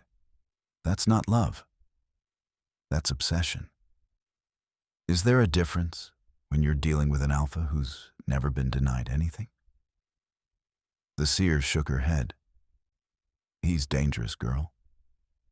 Not because he's cruel, though he can be, but because he's convinced himself that claiming you was fate, that your bond is destiny. Men who believe in destiny will do terrible things in its name. Are you saying he'll hurt me? I'm saying he'll destroy you trying to save you, which, in the end, amounts to the same thing. The seer's hand touched Lyra's cheek, surprisingly gentle. You have chained the storm and called it calm. But storms don't stay calm. They only wait for the right moment to unleash. She left then, her shuffling footsteps fading into the distance. Lyra stood in the alcove for a long moment, her hand pressed against the mark on her throat. She could feel Ezrin through the bond, could sense him in his study, pacing like a caged animal. He was thinking about her, obsessing over her, trying to understand what she was and what it meant for him, for his pack, for the future he'd imagined. And through the bond, thin as it was, she could feel something else, something that made her blood run cold. He was planning something, making arrangements, reaching out to contacts. The seer was right. Alpha Ezrin believed in destiny, and he would do anything to make that destiny come true. Even if it meant breaking her completely to rebuild her in the shape he needed. Lyra returned to her scrubbing, her hands moving mechanically while her mind raced. The sleeping thing inside her stirred again, more awake now than ever before.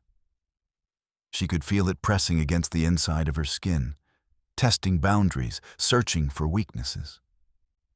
Soon, it whispered. And this time, she didn't try to silence it. Because the seer was wrong about one thing. Lyra did have a choice. She could become what they expected. A victim, a tool, a weapon to be wielded by stronger hands. Or she could become something else entirely. Something that didn't just survive the monsters, something that became one. Chapter 6. The Ground That Trembles. The attack came 2 weeks after the marking. Lyra was in the laundry facility, her hands red and raw from the harsh soap, when she heard footsteps behind her. Multiple sets, moving with the careful coordination of predators who'd hunted together before.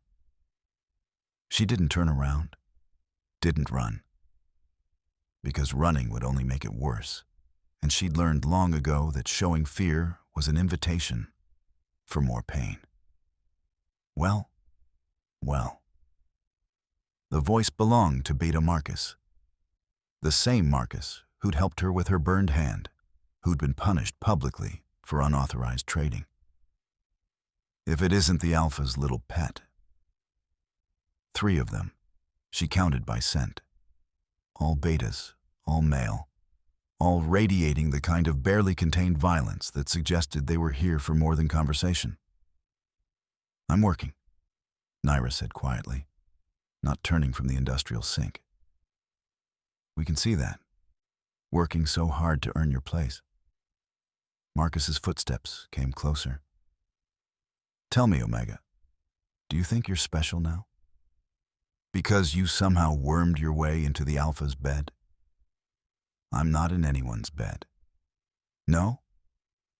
Then what's that on your neck?" Hands grabbed her from behind, spinning her around. Marcus stood inches away, his breath hot on her face, his wolf close enough to his skin that his eyes had started to glow. "That's a claiming mark. Means you're his. Means you're off limits." "Then why are you here?" "Because," one of the other betas said, moving to block the door, "we don't think you deserve it. Don't think some packless Omega whore should get to be Luna just because her cunt smells nice." The crude words were meant to shock her, to provoke a reaction. Lyra gave them nothing. "So we're going to teach you your place," Marcus continued. "Going to show you what happens to Omegas who get ideas above their station. And if you scream, if you fight, if you tell anyone." His hand moved to her throat, fingers pressing against the still healing mark. "We'll say you tried to seduce us. That you were offering yourself around, trying to manipulate more than just the Alpha.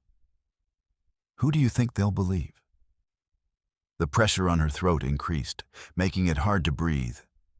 The bond flared, alarm singing down the connection to Ezren. But he was too far away, in meetings with his council, and these betas knew it. They'd planned this. Waited for the perfect moment when she'd be alone and vulnerable. "Nothing to say?" Marcus leaned closer, his free hand moving to the collar of her uniform. "Maybe we should start with..." Lyra's hand shot up, faster than an Omega should be able to move, and grabbed his wrist. "Don't." The single word came out wrong, layered, harmonics that made the air vibrate. Marcus laughed, though the sound was uncertain. "Or what? You'll tell the Alpha? He already knows what you are. Weak, submissive, nothing special despite the old blood. Why do you think he hasn't formally presented you as Luna? Why you're still scrubbing floors like the trash you..." Something inside Lyra snapped. Not broke, not fractured, but snapped into place, like a bone that had been dislocated for so long she'd forgotten it was supposed to align differently. The sleeping thing woke up. The ground beneath their feet trembled. It started small, just a vibration, the kind you might feel from a passing truck. But it grew rapidly, the concrete floor cracking in spiderweb patterns that radiated out from where Lyra stood. "What the—" The beta by the door stumbled, trying to keep his balance. Marcus's grip on her throat loosened as he looked down in confusion and dawning alarm. "What are you doing?" "I don't know," Lyra said. And it was true. She had no idea what was happening, no conscious control over the power flowing through her. "But you should run." The trembling intensified. The industrial washers began to rattle, water sloshing over their sides. The fluorescent lights flickered and swayed. And then, crack, the floor split open, a fissure appearing between Lyra and her attackers. It widened rapidly, chunks of concrete tumbling into darkness below, revealing packed earth and stone. But more than that, something was rising from that earth. Not physically, not something that could be seen, but a presence, ancient and cold and utterly inhuman. The three betas staggered back, their wolves whimpering in terror at something their human minds couldn't quite process. "Stay back!" Marcus shouted, though whether he was commanding Lyra or warning his companions, even he probably didn't know. Lyra looked at her hands. They were glowing faintly, golden light seeping from her pores like luminescent sweat. The mark on her throat blazed, no longer painful but alive, pulsing in time with her heartbeat. Through the bond, she could feel Ezran's shock, his alarm, the way he'd frozen mid-sentence in his council meeting, every instinct screaming that something was wrong. Good, she thought distantly. Let him feel this. Let him feel what he's created. "You're a monster," the third beta whispered, his back pressed against the wall. Lyra's eyes lifted to meet his, and she knew without seeing them that they were burning gold. "Yes," she agreed. "I am. But you made me this way." The invisible pressure in the room intensified. The betas dropped to their knees, unable to stand against it, their wolves completely subdued by something older and more powerful than any alpha's dominance. Lyra took a step forward, and the ground cracked under her feet. She could feel the earth responding to her, recognizing her, obeying her in a way that should have been impossible. "This is what you are." Something whispered in her mind. Not the sleeping thing, because that was awake now, fully integrated. This was her own voice, her own knowledge, memories bleeding through from a time before she existed. "You are Starline. You are moon-forged. The earth kneels because you command it. The wolves submit because you are their ancestor." She could kill them, right now, just by willing it. She could open the earth beneath them and let them fall, could crush them with pressure, could stop their hearts with a thought. It would be so easy. And they deserved it, didn't they? For what they'd tried to do. For what they represented. Every violation, every humiliation, every time someone had tried to break her. Her hand rose, power crackling around her fingers like captured lightning. "Lyra." Ezran's voice, sharp and commanding, from the doorway. She turned slowly, her glowing eyes finding him. He stood there, his own eyes black with his wolf's presence, his body tense and ready to fight, even though every instinct he had was probably screaming at him to run. Behind him, she could see other wolves gathering, drawn by the commotion, all of them staring at her with expressions ranging from terror to awe. "Let them go," Ezran said, his voice carefully neutral. "Why should I?" "Because killing them won't change anything, won't make you feel better, won't undo what they tried to do. You don't know what they tried to do. I can guess." His jaw tightened. "And when you're done here, they'll be dealt with. Pack law, my law. But not like this. Not with..." He gestured at the ruined floor, the cracked walls. Not with this. Lyra looked back at the three betas, still on their knees, still trapped by her power. They were sobbing now, she realized distantly.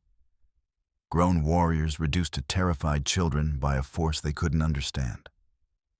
She could see it so clearly.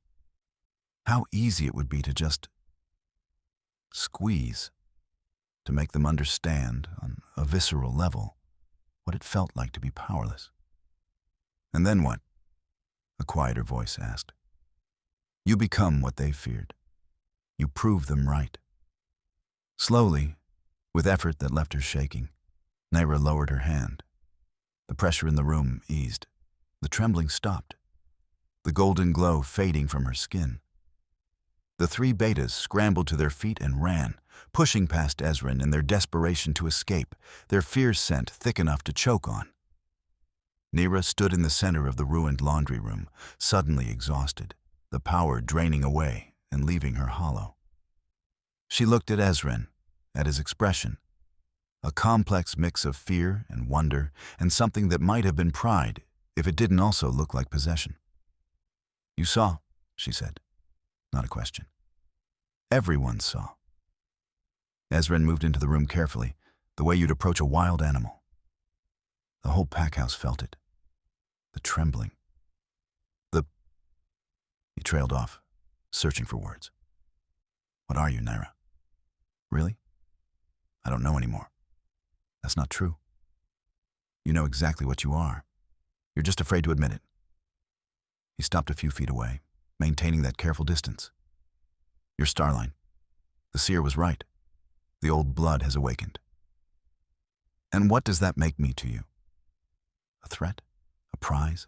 A weapon to be controlled? The silence that followed answered her question more clearly than words could have. I see, Lyra said softly. It's not like that. I just need to understand. You need to control. She laughed, bitter and exhausted. You need to know that what you've claimed won't destroy you. Won't destroy your pack. So you're already thinking about how to contain me, aren't you? How to bind me, cage me, make sure this power only gets used when and how you allow it. Ezrin's expression confirmed her words, even as his mouth opened to deny them. I thought so. Lyra moved toward the door, each step requiring conscious effort. Don't worry, Alpha. I'm too tired to run right now, too tired to fight. But eventually. She paused, looked back at him one more time. Eventually I won't be. And then we'll see who really owns who. She left him standing in the ruins of the laundry room, surrounded by cracked concrete and broken machinery and the lingering scent of power that shouldn't exist. Behind her, she could feel his emotions through the damaged bond. Fear and fascination warring for dominance. His wolf howling in confusion at a mate it couldn't fully claim, couldn't fully understand. Good, she thought as she climbed the stairs to her small room. Let him be afraid. Let him wonder. Because the seer had been right about one thing. She had been the storm, chained and called calm. But chains, given enough pressure, always broke. And storms remembered everything. Chapter 7. Love in the Dark, Ezrin's POV. He was losing his mind. That was the only explanation that made sense. Because Alpha Ezrin of Bloodfang Pack, who had led his wolves through territorial wars and political machinations since he was 22 years old, who had never doubted a single decision in his life, was now completely, utterly lost. The problem wasn't the pack. The pack was running smoothly, borders secure, relationships with neighboring territories stable. His betas followed orders, his warriors trained hard, his elders counseled wisely.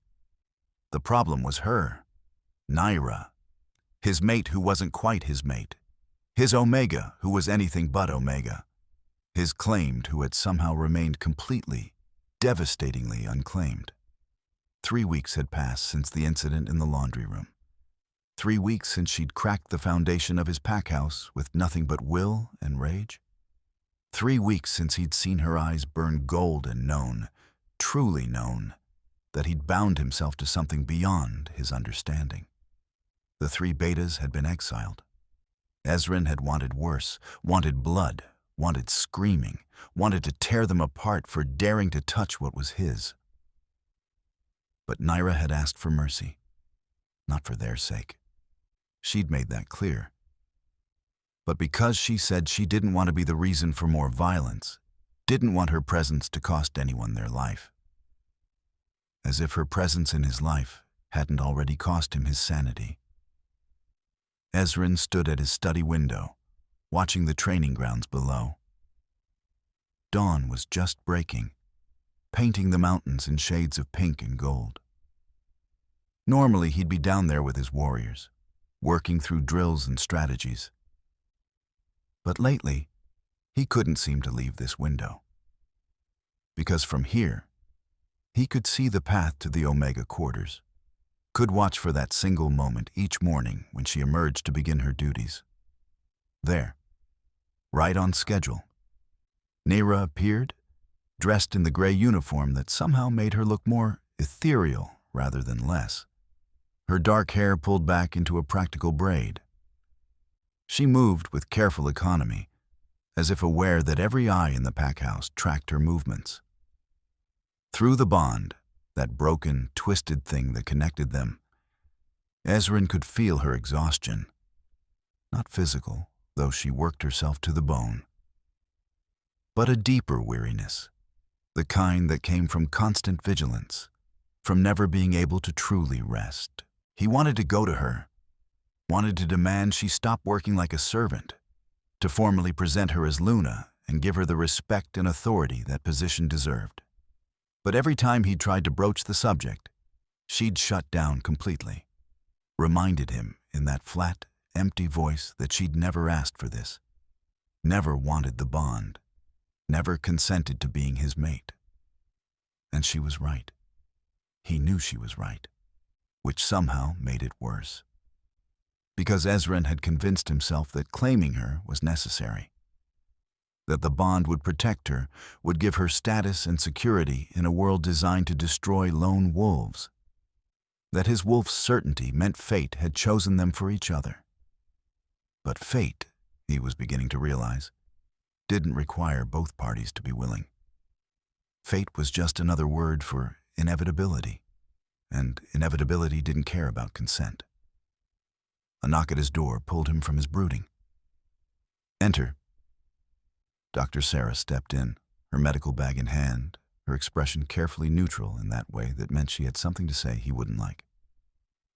"Alpha, you asked for updates on Lyra's condition. And physically, she's healing well. The mark on her throat has finally begun to scar, though the tissue still shows that unusual metallic quality. Her hand from the silver burn is fully healed. In fact, the scar tissue is stronger than the original skin. But, because there was always a but. Sarah hesitated. She's not eating enough, sleeping less. Dr. Wellness standards suggest she's maintaining just enough function to work, but nothing beyond that. And her vitals are becoming increasingly unusual. Unusual how? Her heart rate continues to slow. It's now at about 40 beats per minute at rest, closer to what you'd see in a hibernating animal than an active wolf. Her body temperature has dropped 2 degrees below normal. And when I tried to draw blood for testing, Sarah trailed off, her expression troubled. What? It burned through the vial. Just melted the plastic like it was exposed to acid. Ezrin stared at her. That's impossible. I thought so too. But I watched it happen. Whatever she is, whatever the Starline bloodline makes her, her very biology is changing. Sarah moved closer, her voice dropping. Alpha, I have to ask. What are your intentions with her? She's my mate. My intentions are to protect her. From what? Because from where I'm standing, The only thing she needs protection from is you." The words hit like a slap.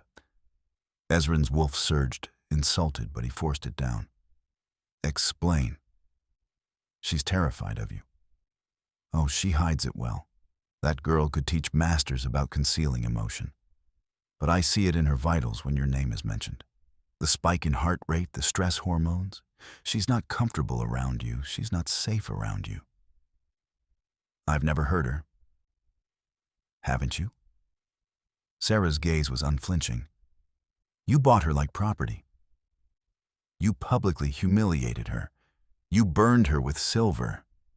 And then you claimed her without asking if she wanted to be claimed. Just because you haven't hit her doesn't mean you haven't hurt her."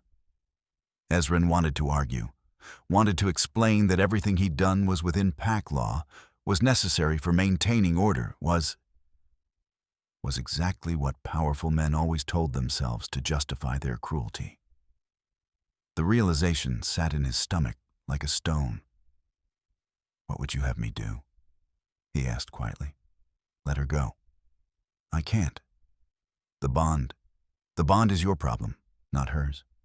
You created it. You deal with the consequences." Sarah's expression softened slightly. "I know you think you're in love with her. I know your wolf has convinced you that this is fated, meant to be. But Alpha, what you're feeling isn't love.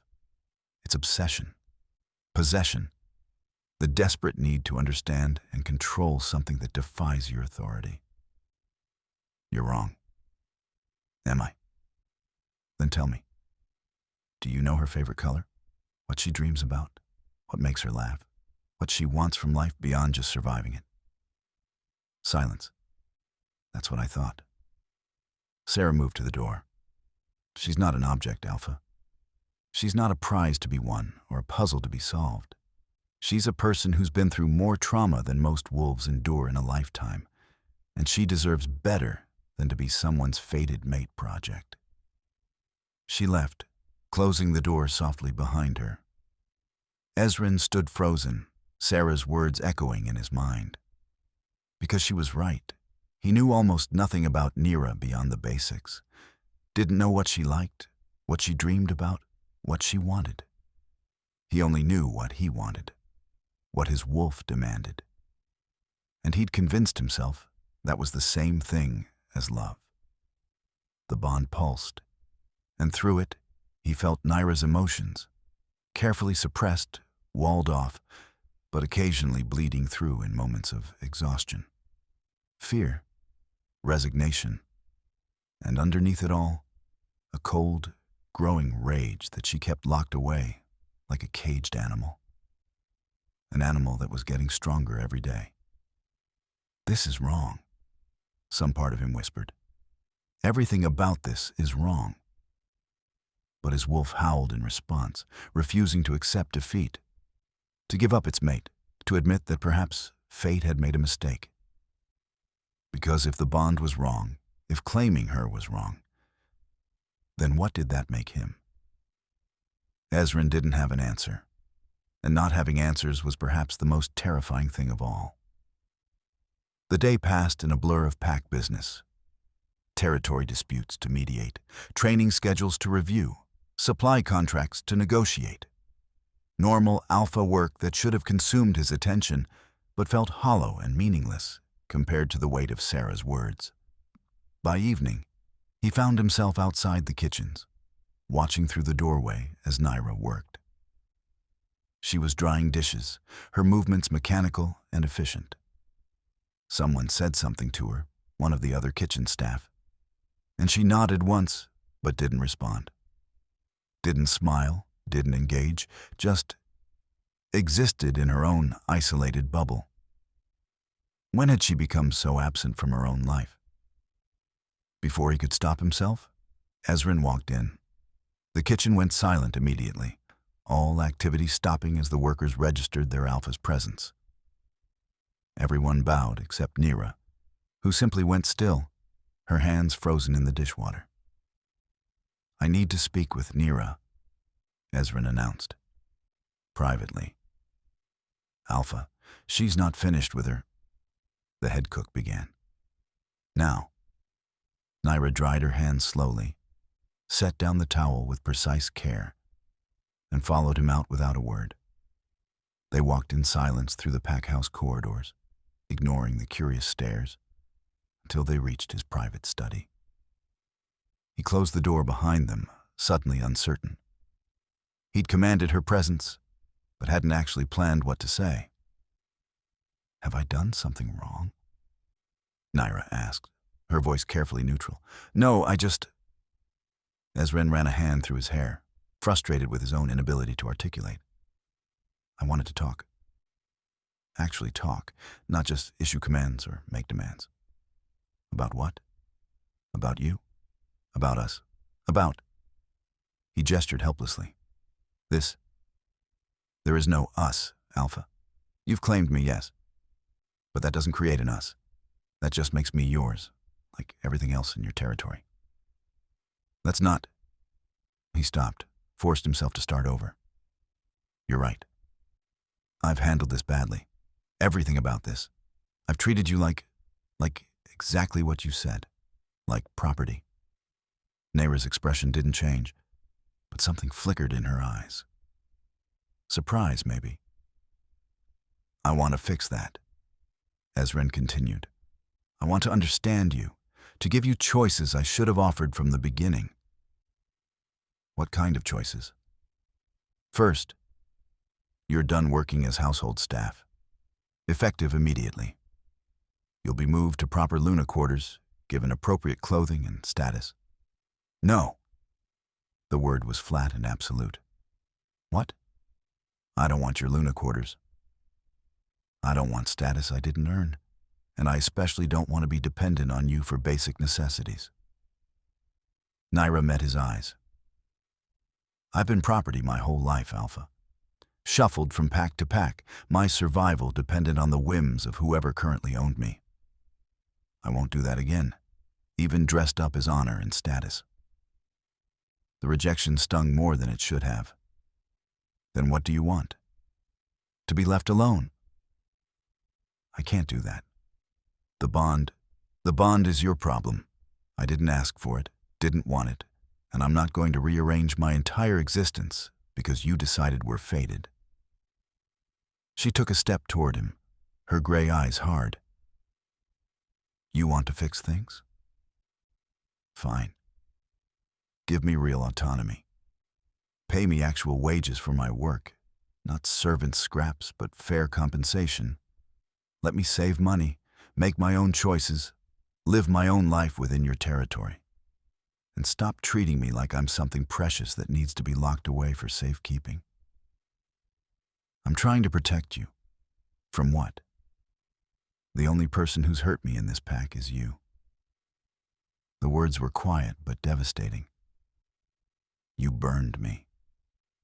You forced a bond I didn't want. And now you're trying to cage me with kindness because you've realized that force isn't working. Do you really think I can't see that?" Ezrin felt something crack inside his chest. "You think I'm manipulating you, aren't you?" "No, I'm trying to." What was he trying to do? Fix his mistakes? Earn her trust? Make her love him the way his wolf insisted she should? Make her into what he needed her to be? The silence stretched between them, heavy with truths neither wanted to acknowledge. I'll have proper wages arranged," Ezrin said finally, his voice rough. "And you can stay in your current quarters if you prefer." "But Lyra, the pack is talking about what you are, what you can do. Other alphas are taking notice. The Shadow Moon pack has already sent envoys, asking questions. Let them ask. You don't understand. The Shadow Moon Alpha, he's brutal. If he thinks he can acquire Starline bloodlines, he'll do whatever it takes. And the bond between us, weak as it is the only thing keeping him from trying. So I should be grateful? Should thank you for claiming me because it prevents someone worse from doing it. That's exactly what you meant. Lyra moved to the door. I'm tired, Alpha. And I've said everything I have to say. May I go? He should say no. Should make her stay, make her listen, make her understand how much danger she was in. But Sarah's words echoed. She deserves better than to be someone's fated mate project. Yes, Ezrin said. You can go. She left without another word.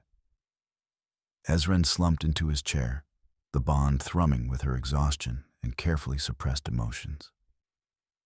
For the first time since he'd become Alpha, Ezrin felt completely powerless.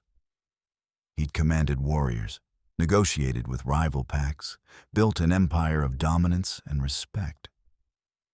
But he couldn't command her heart, couldn't negotiate her affection, couldn't build anything with someone who saw him only as another jailer. His wolf whined, confused and hurt, unable to understand why their mate rejected them so completely. Because we hurt her, Ezrin thought. Because we took instead of asking. Because we convinced ourselves that wanting something badly enough made it right. He sat there in the dark as night fell, feeling the weight of his choices settling on his shoulders like stones. And through the bond, faint but growing stronger, he felt Lyra's rage, the cold, patient fury of something that had been pushed too far and was finally, inevitably, preparing to push back. He should have been afraid. Instead, some twisted part of him felt pride.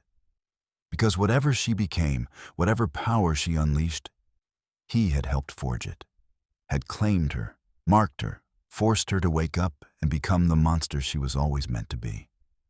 And when she finally turned that power against him, and she would, he knew she would, at least he would have the satisfaction of knowing he'd helped create something magnificent, even if it destroyed him. That was love, wasn't it? The willingness to be consumed by the thing you cherished most. Ezrin laughed, the sound bitter and slightly unhinged, and reached for the bottle of whiskey in his desk drawer. Outside his window, the moon rose full and bright, watching, waiting, remembering what her first children had been before pride and power had corrupted them, and wondering if history was about to repeat itself. Chapter 8. The Betrayal. The Shadow Moon envoys arrived on a cold morning in early autumn, when frost painted the training grounds silver and breath misted in the air, like ghosts. Lyra was carrying firewood to the main hall when she saw them. 3 massive wolves in their humanoid forms, moving with the careful arrogance of those who knew their strength and enjoyed displaying it. Their eyes swept the pack house grounds with tactical precision, cataloging weaknesses, assessing threats. One of them looked directly at her, and his lips curved into a smile that made her skin crawl. She ducked her head and continued with her work, instincts screaming at her to be small, invisible, unremarkable. But she could feel their attention like a physical weight, tracking her movements even after she disappeared into the building. Through the bond, she felt Ezrin's spike of alarm and possessive rage. He'd seen the exchange, understood its implications immediately. The envoys were here for her. The formal meeting took place in the Great Hall, with Ezrin seated on his throne-like chair and his council arranged around him in a show of unified strength. Lyra wasn't invited. Of course she wasn't. But she'd learned the pack house's acoustics well enough to find a maintenance corridor that ran behind the hall's walls with ventilation grates that carried sound perfectly. Alpha Ezrin. The lead envoy's voice was smooth and cultured, at odds with his brutal appearance. Thank you for receiving us on such short notice. Alpha Marok doesn't send envoys without purpose. Ezrin's tone was carefully neutral. What does Shadow Moon want? Direct. I appreciate that. Very well. We've heard interesting rumors about your pack, about an Omega with unusual qualities. I have many Omegas. You'll need to be more specific. the one who can't be dominated, who burned gold during her first heat, who cracked your pack house foundation with a thought. The envoy leaned forward. The one you foolishly tried to claim without understanding what she was. The temperature in the room dropped several degrees. My mate is none of Shadow Moon's concern, Ezrin said, each word precisely enunciated. Oh, but she is. You see, Alpha Marok is a student of history, of the old bloodlines, and he believes that the star lines were not completely destroyed, merely scattered and diluted. He spent decades tracking those bloodlines, trying to consolidate them. For what purpose? To restore what was lost, to breed back the old power. The envoy smiled. Imagine it. Wolves with the strength of alphas, but the abilities of the ancient star lines. Armies that could reshape the very earth, command the elements, bend reality itself. The goddess destroyed the star lines for a reason, one of Ezrin's betas interjected. They grew too powerful, too proud. Breeding them back is spitting in her face. Or it's reclaiming what should never have been taken. The envoy's gaze shifted back to Ezrin. Alpha Marok makes you this offer. Surrender the girl to us. We'll pay handsomely. Territory, resources, alliances that would make Bloodfang the most powerful pack in the north. And in return, we take the burden of the Starline off your hands. You won't have to worry about her destroying you from within. She's my mate. She's not for sale. Everything is for sale, Alpha Ezrin. It's just a matter of price. The envoy stood, his massive frame intimidating even in the formal setting. Alpha Marok anticipated your reluctance. He asked me to remind you that Shadow Moon has 3 times your warriors, twice your territory, and alliances with 5 of the 7 northern packs. If he wanted to simply take her, he could. This offer is a courtesy, a chance to benefit from an inevitability. Is that a threat? It's a reality check. The envoy moved toward the door, his companions falling into step behind him. You have 1 week to consider. After that, Alpha Marok will assume your answer is no, and he'll act accordingly. I suggest you think very carefully about whether 1 broken Omega is worth your entire pack. They left, their footsteps echoing through the suddenly silent hall. Lyra stayed frozen in the maintenance corridor, her heart pounding so hard she thought it might break through her ribs. They wanted her, not as a person, but as breeding stock, as a genetic resource to be exploited, used, bred until her bloodline either produced what they wanted or she died trying. And Ezrin, through the bond, she could feel his turmoil, his wolf howling in rage at the threat to its mate. But underneath that, his alpha's mind was calculating, weighing options, assessing risks. He wouldn't sell her, would he? 6 days passed. 6 days of watching Ezrin become increasingly haggard, dark circles under his eyes, his movements sharp with stress. He called council meetings at all hours, consulted with his betas, reached out to allied packs for support or advice.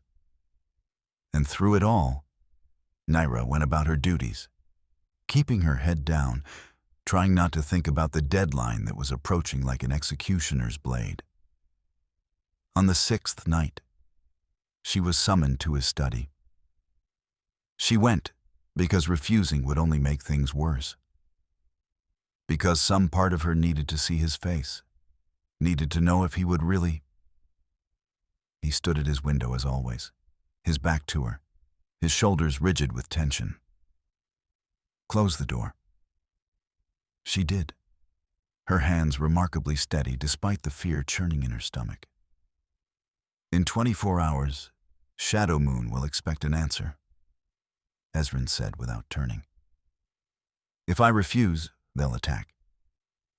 Our scouts report they've been amassing warriors at our northern border all week. 300 wolves, maybe more. I know. We can't win. Not against those numbers. We're strong, but we're not suicidal.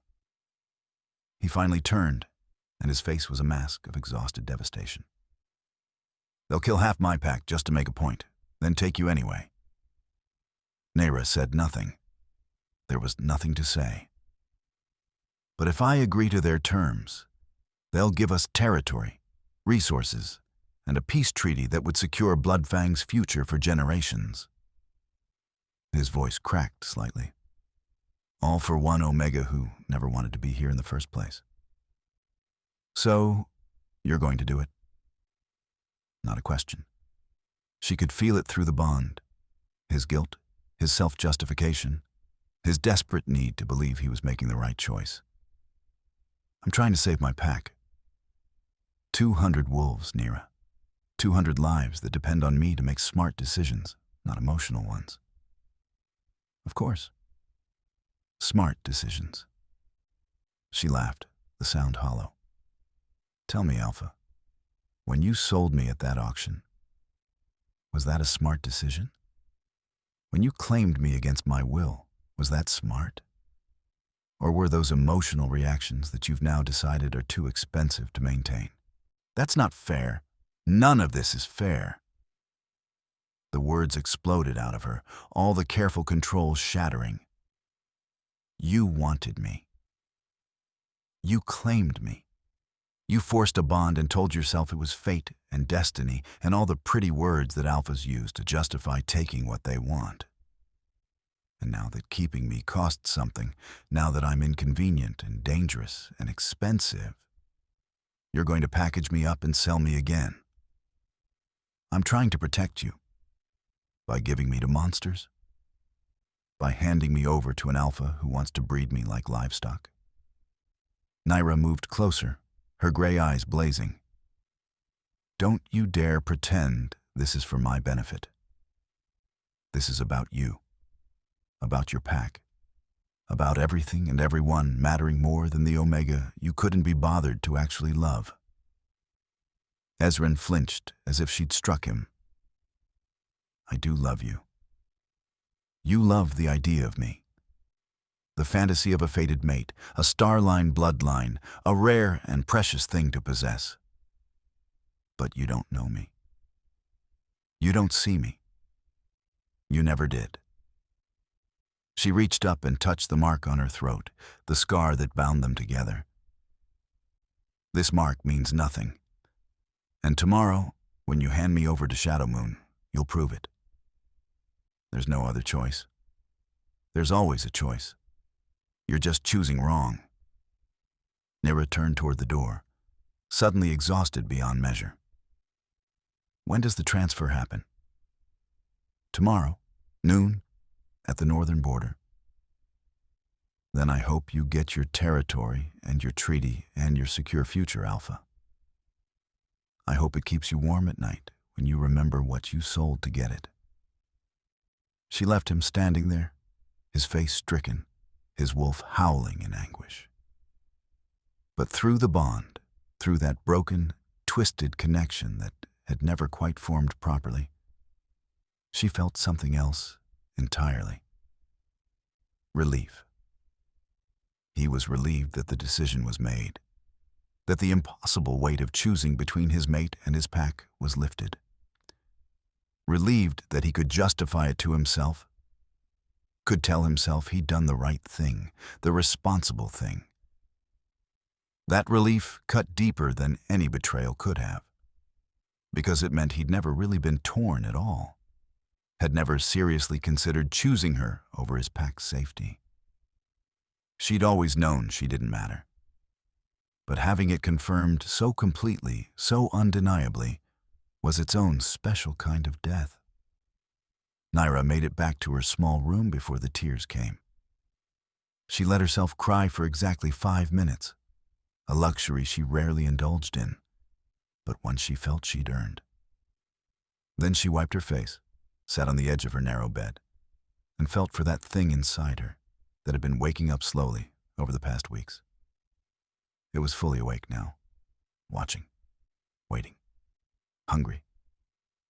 He betrayed us, she thought to it. Yes, it agreed, its voice her own, but older, colder, infinitely patient. They all betray us eventually. Yes. So what do we do? The thing inside her smiled, and Lyra felt her lips curve in response. We survive. We endure. We wait for the right moment. And then we make sure they never forget what it costs to betray a starline. Outside her window, the moon was waning, its light thin and cold. But in a few weeks, it would be full again. And blood moons, Lyra had heard, were the best time for endings. Chapter 9. The Awakening. The northern border was a stretch of rocky terrain where Bloodfang territory met Shadow Moon's contested lands. Noon's sun did nothing to warm the cold that seeped from the ground, from the air, from the hearts of those gathered. Lyra stood surrounded by Ezren's betas, her wrists bound with rope instead of silver, a small mercy that she didn't acknowledge. She wore the gray Omega uniform still, hadn't been given anything better for this transaction. Livestock didn't need fine clothing. Ezren stood 20 feet away, his council around him, his face carefully blank. Through the bond, she could feel his emotions roiling, guilt and necessity warring for dominance, his wolf screaming in rage, even as his human mind justified, rationalized, convinced itself this was the only way. Alpha Marok of Shadow Moon arrived precisely at noon, his entourage of warriors fanning out in a show of overwhelming force. He was older than Ezren, perhaps 50, with gray threading through his dark hair and scars mapping his face. But his wolf was powerful, ancient, the kind of dominance that came from decades of crushing anyone who opposed him. His eyes found Lyra immediately, and the hunger in them made her skin crawl. Alpha Ezren. Marok's voice was gravelly, rough with age and violence. Punctual, I appreciate that. Let's get this over with. Ezren's jaw was tight. The territory maps? Marok gestured, and one of his betas came forward with an ornate scroll. As promised. The Eastern Valley, 300 square miles, rich in game and resources, plus a mutual defense pact and priority trading status. And you'll leave Bloodfang alone? No raids, no provocations? You have my word as Alpha. Marok's smile was all teeth. Once the transaction is complete, Bloodfang will be under Shadow Moon's protection. Ezren took the scroll, studied it briefly, then nodded. Agreed. Excellent. Marok's gaze shifted to Lyra, and she felt his dominance press against her like a suffocating blanket. Bring her forward. The betas grabbed her arms and pushed her toward Shadow Moon's Alpha. She didn't resist, didn't fight, just walked with mechanical precision toward her new owner. As she passed Ezren, she stopped, looked at him one last time, and through the bond, she made sure he felt everything she was feeling. Not the fear or sadness. Those were too human, too small for what was growing inside her. Instead, she let him feel her judgment, her absolute final condemnation of his choice. And underneath that, something else, something cold and patient and utterly inhuman. A promise. Ezren's face went white. His hand reached out instinctively, as if to pull her back, to undo what he'd done.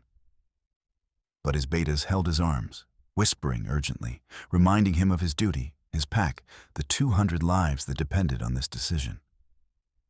And slowly, his hand dropped. I'm sorry, he whispered, so quietly only she could hear. Lyra smiled, the expression empty of everything except certainty. Not yet. But you will be. She continued walking. Marok grabbed her arm when she got close, his grip bruising, possessive. Well. The famous Starline Omega. You're smaller than I expected. Lyra said nothing. No matter. It's what's in your blood that counts. What you'll give my pack through your children. He pulled her closer, his nose at her throat, scenting the half-healed mark. Already claimed, I see. Ezran always was sentimental, but his mark will fade, and mine will take its place. Through the bond, she felt Ezran's wolf surge, felt his barely controlled rage at hearing another alpha discuss marking his mate. Good, she thought. Remember this. Remember what you gave away. The transfer was completed with signatures and formal declarations, the kind of ceremony that made atrocity legal and binding. Then Shadow Moon's warriors surrounded her, and they moved toward their territory, toward whatever hell awaited her there. Lyra didn't look back. Shadow Moon's pack house made Bloodfang's look like a sanctuary. It was a fortress, all stone and iron, and silver-reinforced walls designed to contain rather than shelter. The Omegas she saw as they dragged her through the corridors were thin, broken things with dead eyes and scarred bodies. This is your future, a voice whispered in her mind. This is what Ezran sold you into. They threw her into a cell, no other word for it, in the fortress's basement.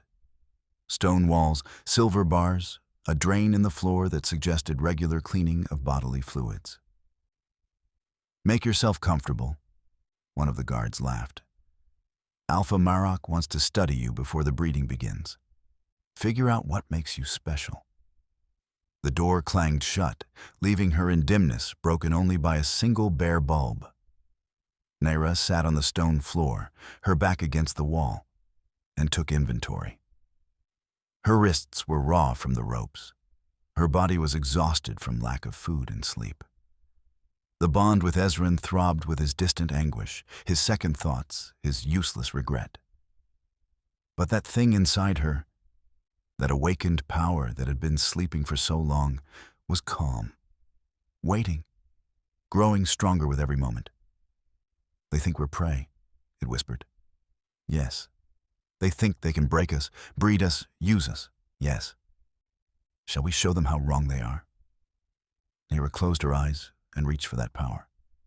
Not tentatively, not fearfully, but with absolute conviction. Because she was done being small. Done being prey. Done letting others decide her value and her fate.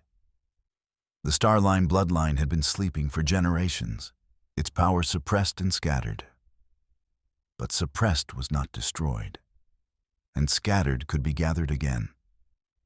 She felt the power answer her call, rising from somewhere deep inside, somewhere that predated her birth, her life, her very existence.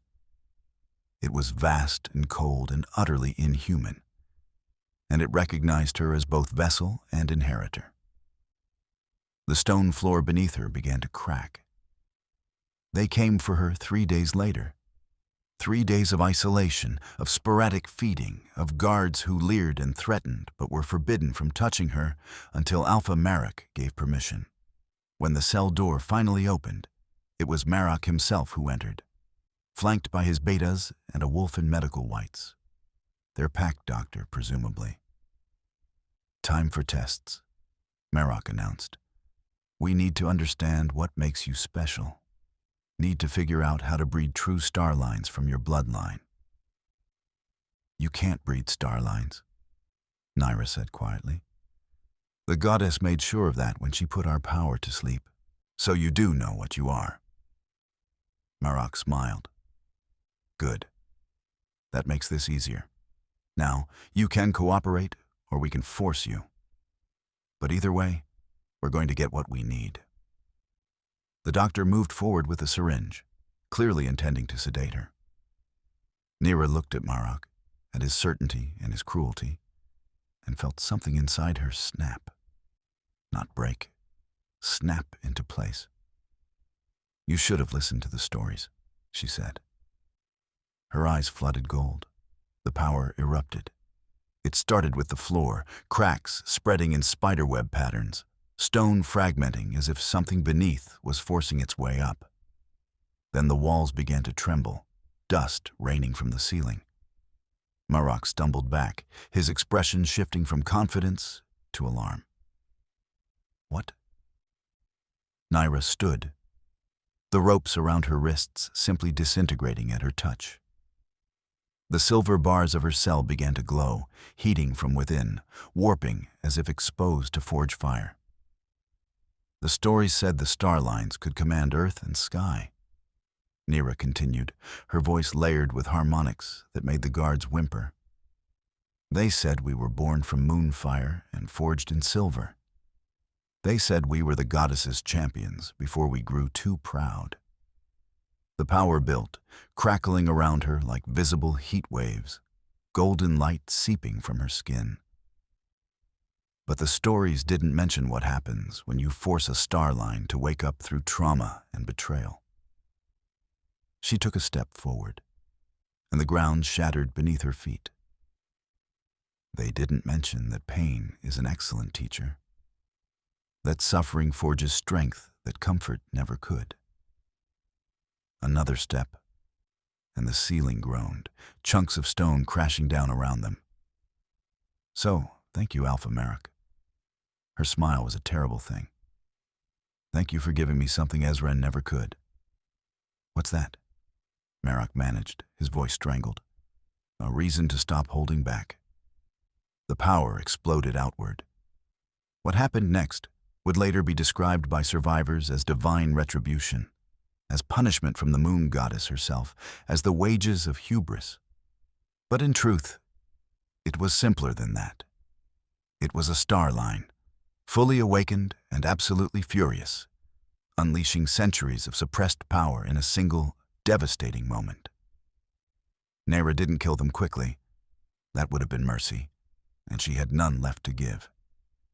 Instead, she systematically tore apart everything Alpha Marok had built. The fortress walls crumbled as if made of sand. The silver reinforcements melted like wax. Warriors fled screaming as the ground opened beneath them, as invisible forces flung them against walls, as their own bodies betrayed them under the weight of her dominance. She found the breeding cells where other Omegas were kept, and she freed them all, giving them a choice: flee or fight. Most fled. A few stayed, their eyes blazing with the same rage she felt.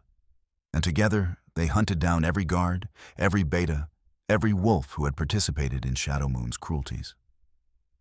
The pack bonds that held Shadow Moon together, those invisible threads that connected wolf to wolf, bound by alpha to alpha.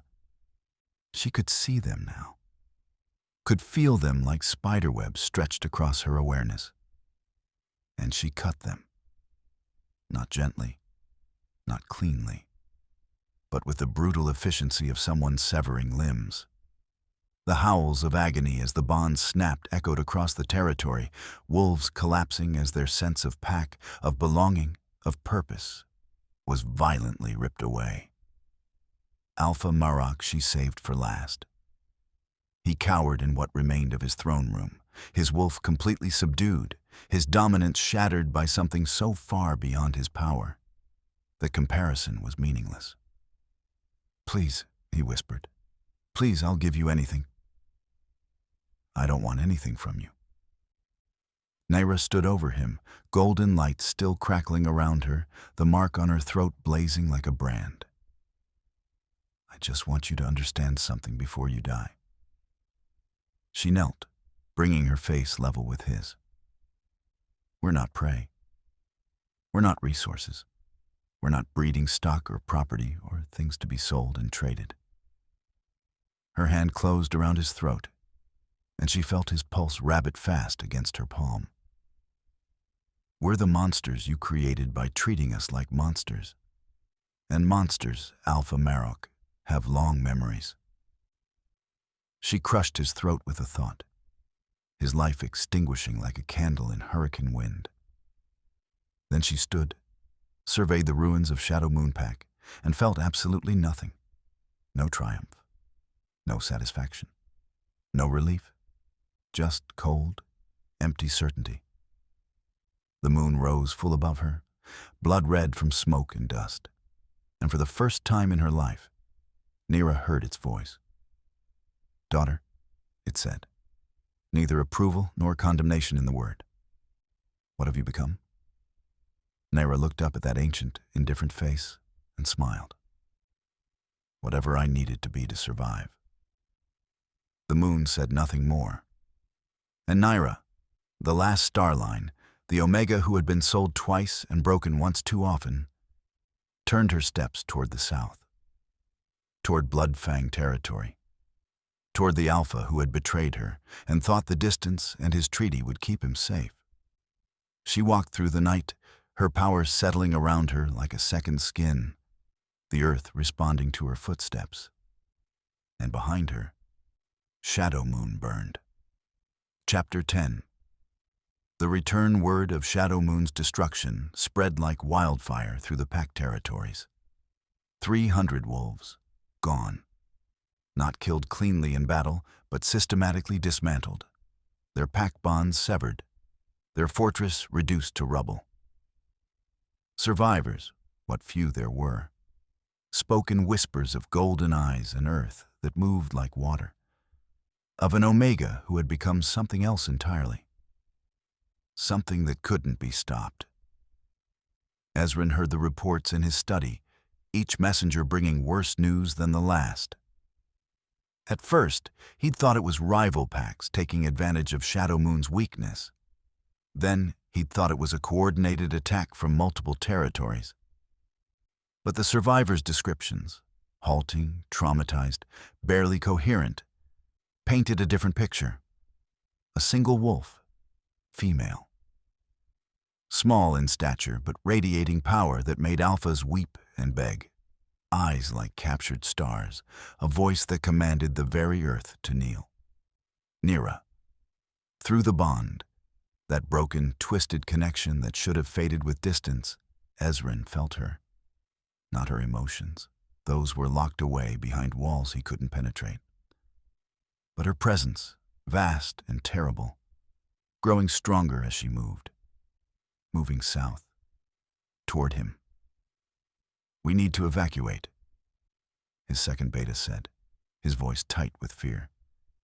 "Get the vulnerable members, the children, the elderly, to Allied territories. Now." "She'll follow." Ezran's hands were shaking. He pressed them flat against his desk to hide it. "The bond connects us. Wherever we go, she'll find me. Then we fight.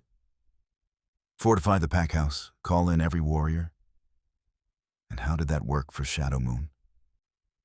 Ezran looked up, and the devastation in his eyes made his beta flinch. They had 300 warriors. 300, and she killed them all.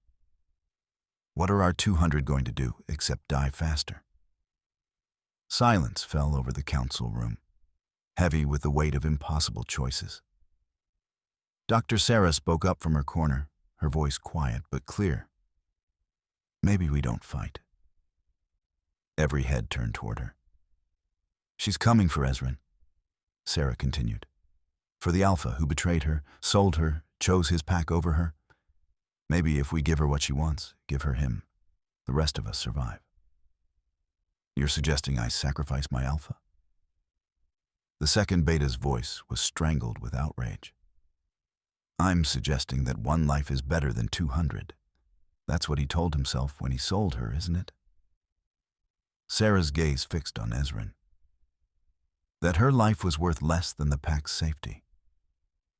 Well, now the equation has reversed. His life might be the price of everyone else's. Ezran should have been offended, should have raged at the suggestion. But all he could feel was a distant, numb acceptance. Because Sarah was right. He'd made that calculation once, had weighed one life against many and chosen the many.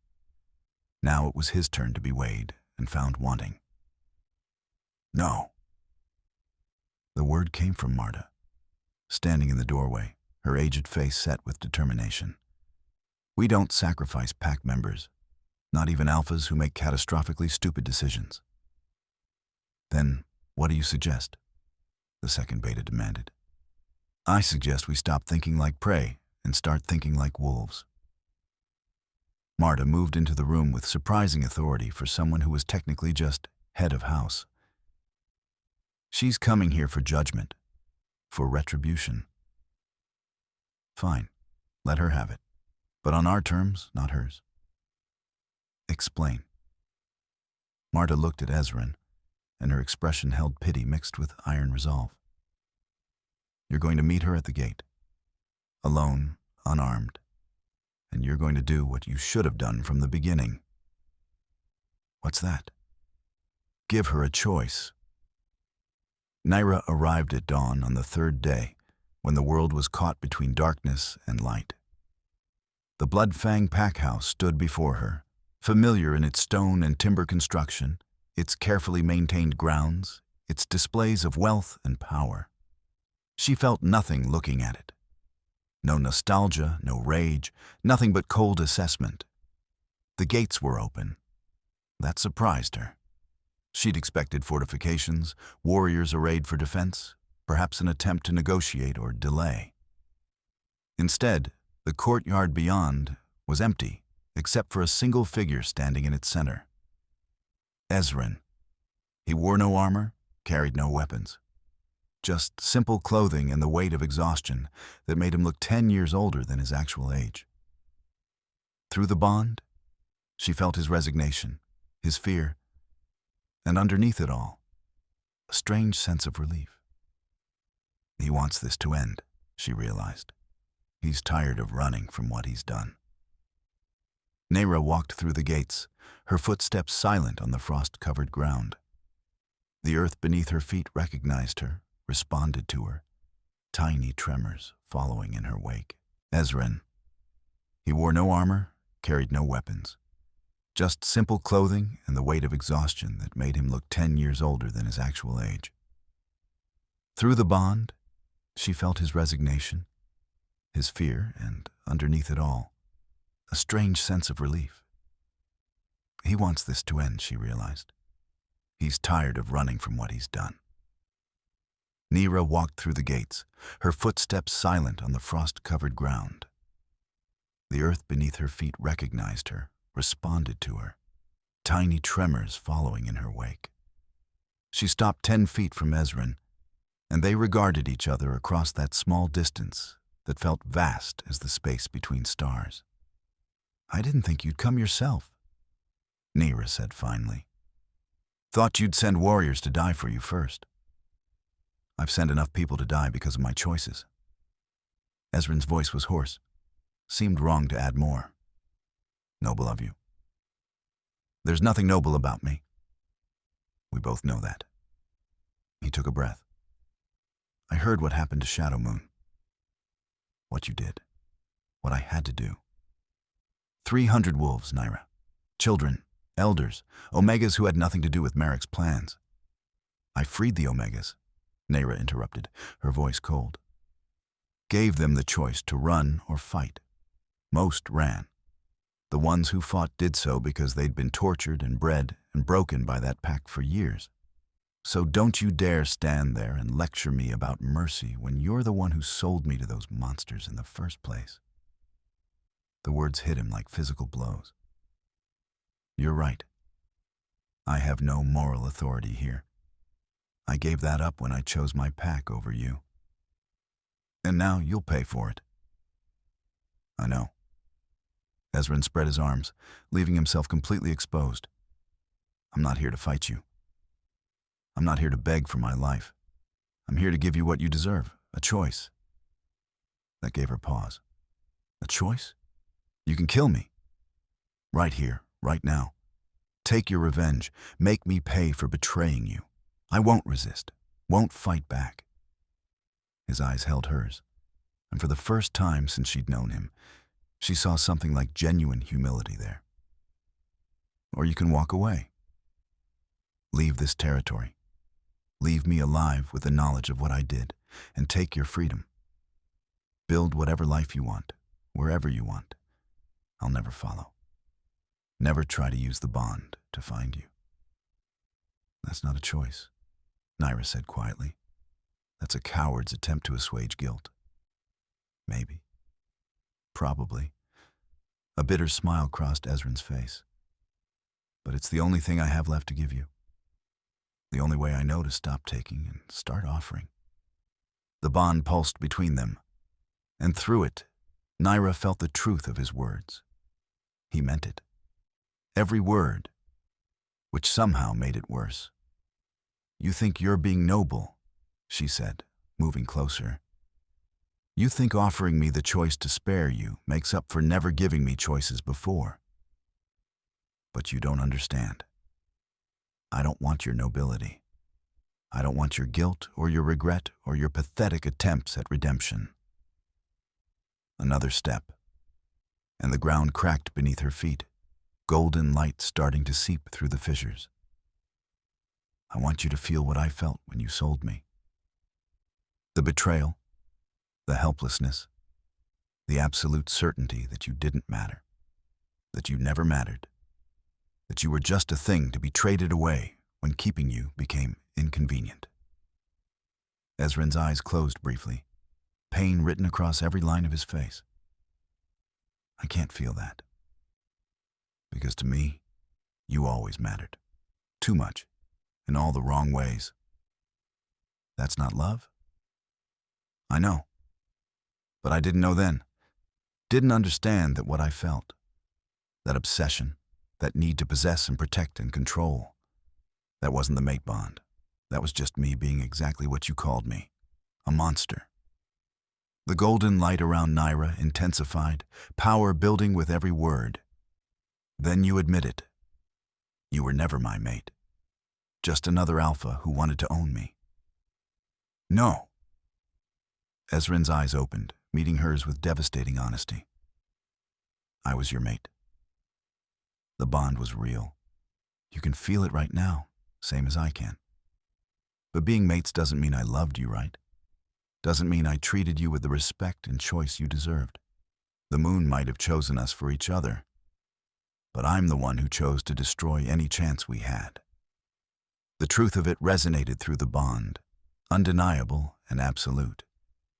Lyra's power surged, and invisible force slammed into Ezrin, driving him to his knees. The ground beneath him shattered, chunks of earth rising into the air and hanging there, suspended by her will alone. She could crush him, right now. End him with a thought. Make him pay for everything he'd done, everything he represented. Do it, Ezrin said quietly, blood running from his nose where the pressure had ruptured blood vessels. If it gives you peace, if it makes this right, do it. Lyra's hand rose, golden light crackling around her fingers. And then, from the pack house, she felt it. The others. 200 wolves, terrified and watching, their lives tied to the alpha kneeling before her. Children who didn't understand pack politics. Elders who'd lived through too much to die for one man's mistakes. Omegas like she'd been, just trying to survive in a world designed to break them. If you kill him, what happens to them? A voice asked in her mind. Not the sleeping thing, which was fully awake now and integrated. This was her own conscience, the part of her that remembered being powerless, that remembered what it felt like to suffer for others' choices. They'll scatter, she thought back, find new packs, new alphas, survive, or they'll die.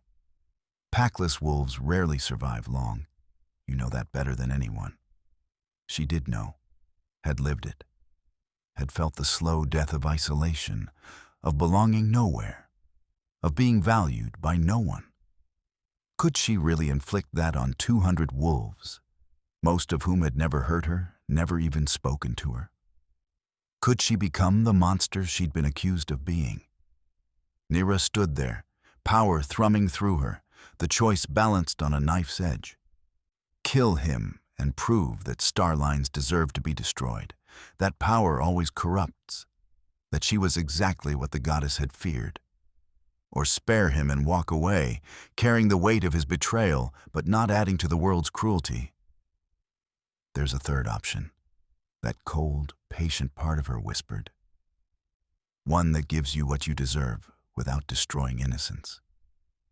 Slowly, Lyra lowered her hand. The floating earth crashed back down, the pressure eased, the golden light dimmed. Ezren looked up at her, confusion and something like hope flickering in his eyes. "I'm not going to kill you," Lyra said. Relief flooded through him, through the bond, but I'm not going to let you off easy either. She moved faster than he could track, her hand shooting out and grabbing the side of his neck where she knew his pulse beat strongest. "The bond," she said, power flowing through her fingers. "It goes both ways, doesn't it? You can feel me, find me, sense my emotions." "Yes." "Good."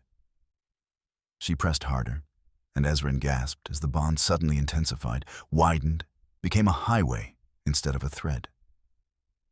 "Then feel this."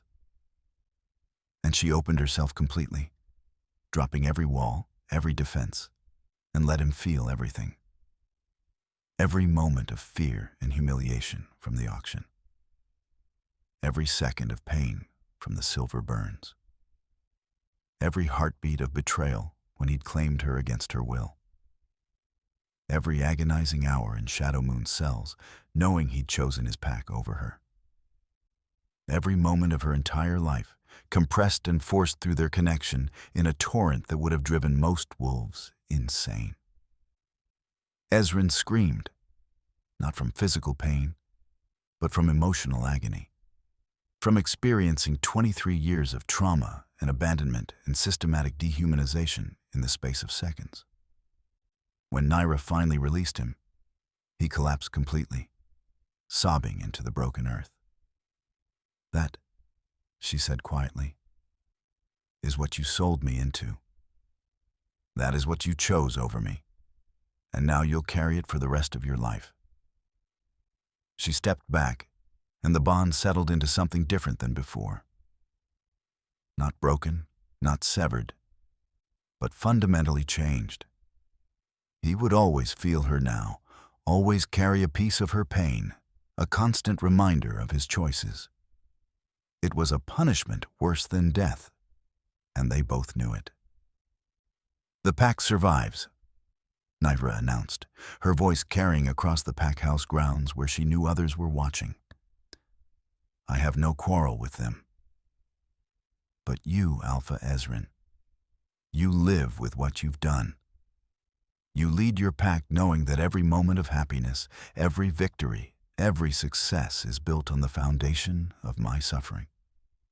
She turned to leave, then paused. "Oh, and the bond? Consider it payment for your betrayal. You wanted to claim me, to bind me to you? Well, now you're bound to me, forever. You'll feel every moment of my freedom, every step I take away from you, every time I'm happy without you. And you'll know that you could have had it all, if you'd just chosen differently." Ezren looked up at her, his face wet with tears, understanding dawning in his eyes. This was true punishment, not death, which would be mercy, but life, carrying the weight of his failures, tethered to a mate he destroyed any chance with. "I'm sorry," he whispered. "For whatever it's worth, I'm so fucking sorry."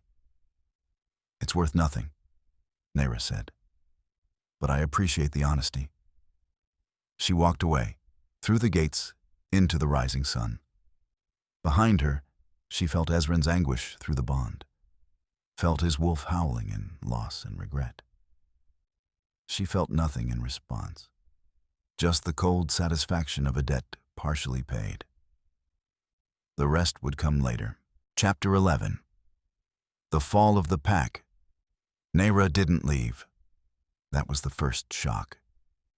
She walked out of the pack house courtyard, out of sight, and everyone assumed she was gone, assumed she'd taken her revenge and moved on, disappearing into whatever future she'd build for herself. But Lyra had learned patience in a hard school. And the lesson she'd learned best was this: true revenge wasn't fast. It wasn't clean. It was slow and methodical and absolute. She found a cave system in the mountains overlooking Bloodfang territory, high enough to see the pack house, close enough to feel the pack bonds like spider webs stretched across the valley. And she waited, watched, planned. Through the bond, she could feel Ezran trying to hold his pack together. The Shadow Moon disaster had sent ripples through the region. 300 wolves dead, a pack destroyed utterly, and rumors of a Starline walking free. Some packs were terrified. Others were calculating, wondering if they could capture or kill her before she came for them. All of them watched Bloodfang, knowing that whatever came next would start there. Ezran called councils, strengthened borders, tried to project strength and stability while dealing with his own trauma, carrying the weight of her memories on top of his own guilt. It was eating him alive. Good. But it wasn't enough. Lyra spent the days exploring her power, testing its limits. She could feel the earth beneath her feet, could sense every living thing for miles. The pack bonds were visible to her now, threads of silver light connecting wolf to wolf, all of them anchored to Ezran. Those bonds gave the pack strength, unity, purpose. They were what made wolves pack animals rather than solitary predators. They were also a vulnerability. Because if Ezran was the center of the web, the anchor point for all those connections, then he was also the single point of failure. And Lyra had a month to study exactly how those bonds worked, how they could be manipulated, how they could be destroyed. She waited for the full moon, waited for the blood moon that the old calendar had promised, when the lunar eclipse would paint the satellite red and amplify moon-touched magic. Waited for the perfect moment to show Bloodfang Pack exactly what happened when you betrayed a Starline. The blood moon rose on a cold night in late autumn, the sky clear and the air sharp enough to cut. Lyra stood on the mountainside above the pack house, watching the eclipse begin. As the earth's shadow crept across the moon's face, as the white light dimmed to rust red, she felt her power surge. This is it, the ancient part of her whispered. Time to finish what they started. She descended from the mountains, her footsteps silent, her presence a cold pressure that made nocturnal animals flee in terror. The pack house was alive with activity. The blood moon was sacred to wolves, a time for rituals and celebrations. She could hear singing, howling, the sounds of a pack bonding under the moon's light. They had no idea what was coming. Lyra walked through the open gates, because why lock them when you thought the threat had passed? And into the courtyard. Her presence was like a void, a null space where pack bonds went to die. One by one, wolves noticed her, their celebrations dying on their lips, their wolves cowering at something their human minds couldn't quite process. Ezran emerged from the main hall, drawn by the disturbance. Their eyes met across the courtyard, and through the bond, she felt his immediate understanding. She'd come back to finish it. Lyra, her name was a plea. Don't do this. They're innocent. No one is innocent. Her voice carried across the suddenly silent grounds, layered with harmonics that made pack bonds shiver. They stood by while you bought me, while you burned me, while you sold me. Silence in the face of injustice is its own form of guilt. They had no power to stop me, and I have no obligation to spare them. Lyra's eyes flooded gold, reflecting the blood moon's light. You wanted to claim me? To bind me to your pack? Fine. Let's see what happens when a Starline actually joins a pack bond. She reached out, not with her hands, but with her power, and touched the web of connections that bound Bloodfang together. The pack bonds were beautiful in their way. Silver threads connecting soul to soul, creating unity from individuals. But they were also fragile, dependent on belief and hierarchy and the alpha's strength to maintain. What happened when you introduced something that rejected hierarchy, that had no place in the careful balance of dominance and submission? The bonds began to crack. It started small, just a few threads fraying, connections weakening. But it spread rapidly, silver light flickering and dying as Lyra's presence corrupted the bonds like poison in water. Wolves began to scream, not from physical pain, but from the sudden, horrifying loneliness of pack bonds severing. The sense of belonging, of purpose, of connection, gone in an instant, leaving only the howling void that drove packless wolves mad. "Stop!" Ezren roared, his alpha dominance surging. "I command you to stop." Lyra laughed, the sound carrying no warmth. "You have no authority over me, Alpha. You never did. You just convinced yourself you did, because I was too broken to fight back." She pushed harder, and more bonds shattered. "But I'm not broken anymore. I'm awake. And I'm done letting you pretend your dominance means anything."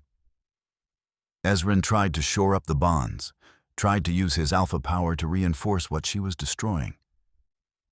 But it was like trying to hold back the ocean with his bare hands, because she wasn't attacking from outside. She was inside the pack bonds now, woven through them via her connection to Ezren, and she was destroying from within. "You're killing them." Ezren fell to his knees as his own connection to the pack began to fray. "They'll go mad without the bonds." "Yes." Lyra's face was serene, untouched by the chaos around her. "Just like I almost went mad from isolation and loneliness and being sold like property. Now they'll understand." She could see it happening. Wolves collapsing, their eyes going wild, their minds fracturing under the weight of sudden isolation.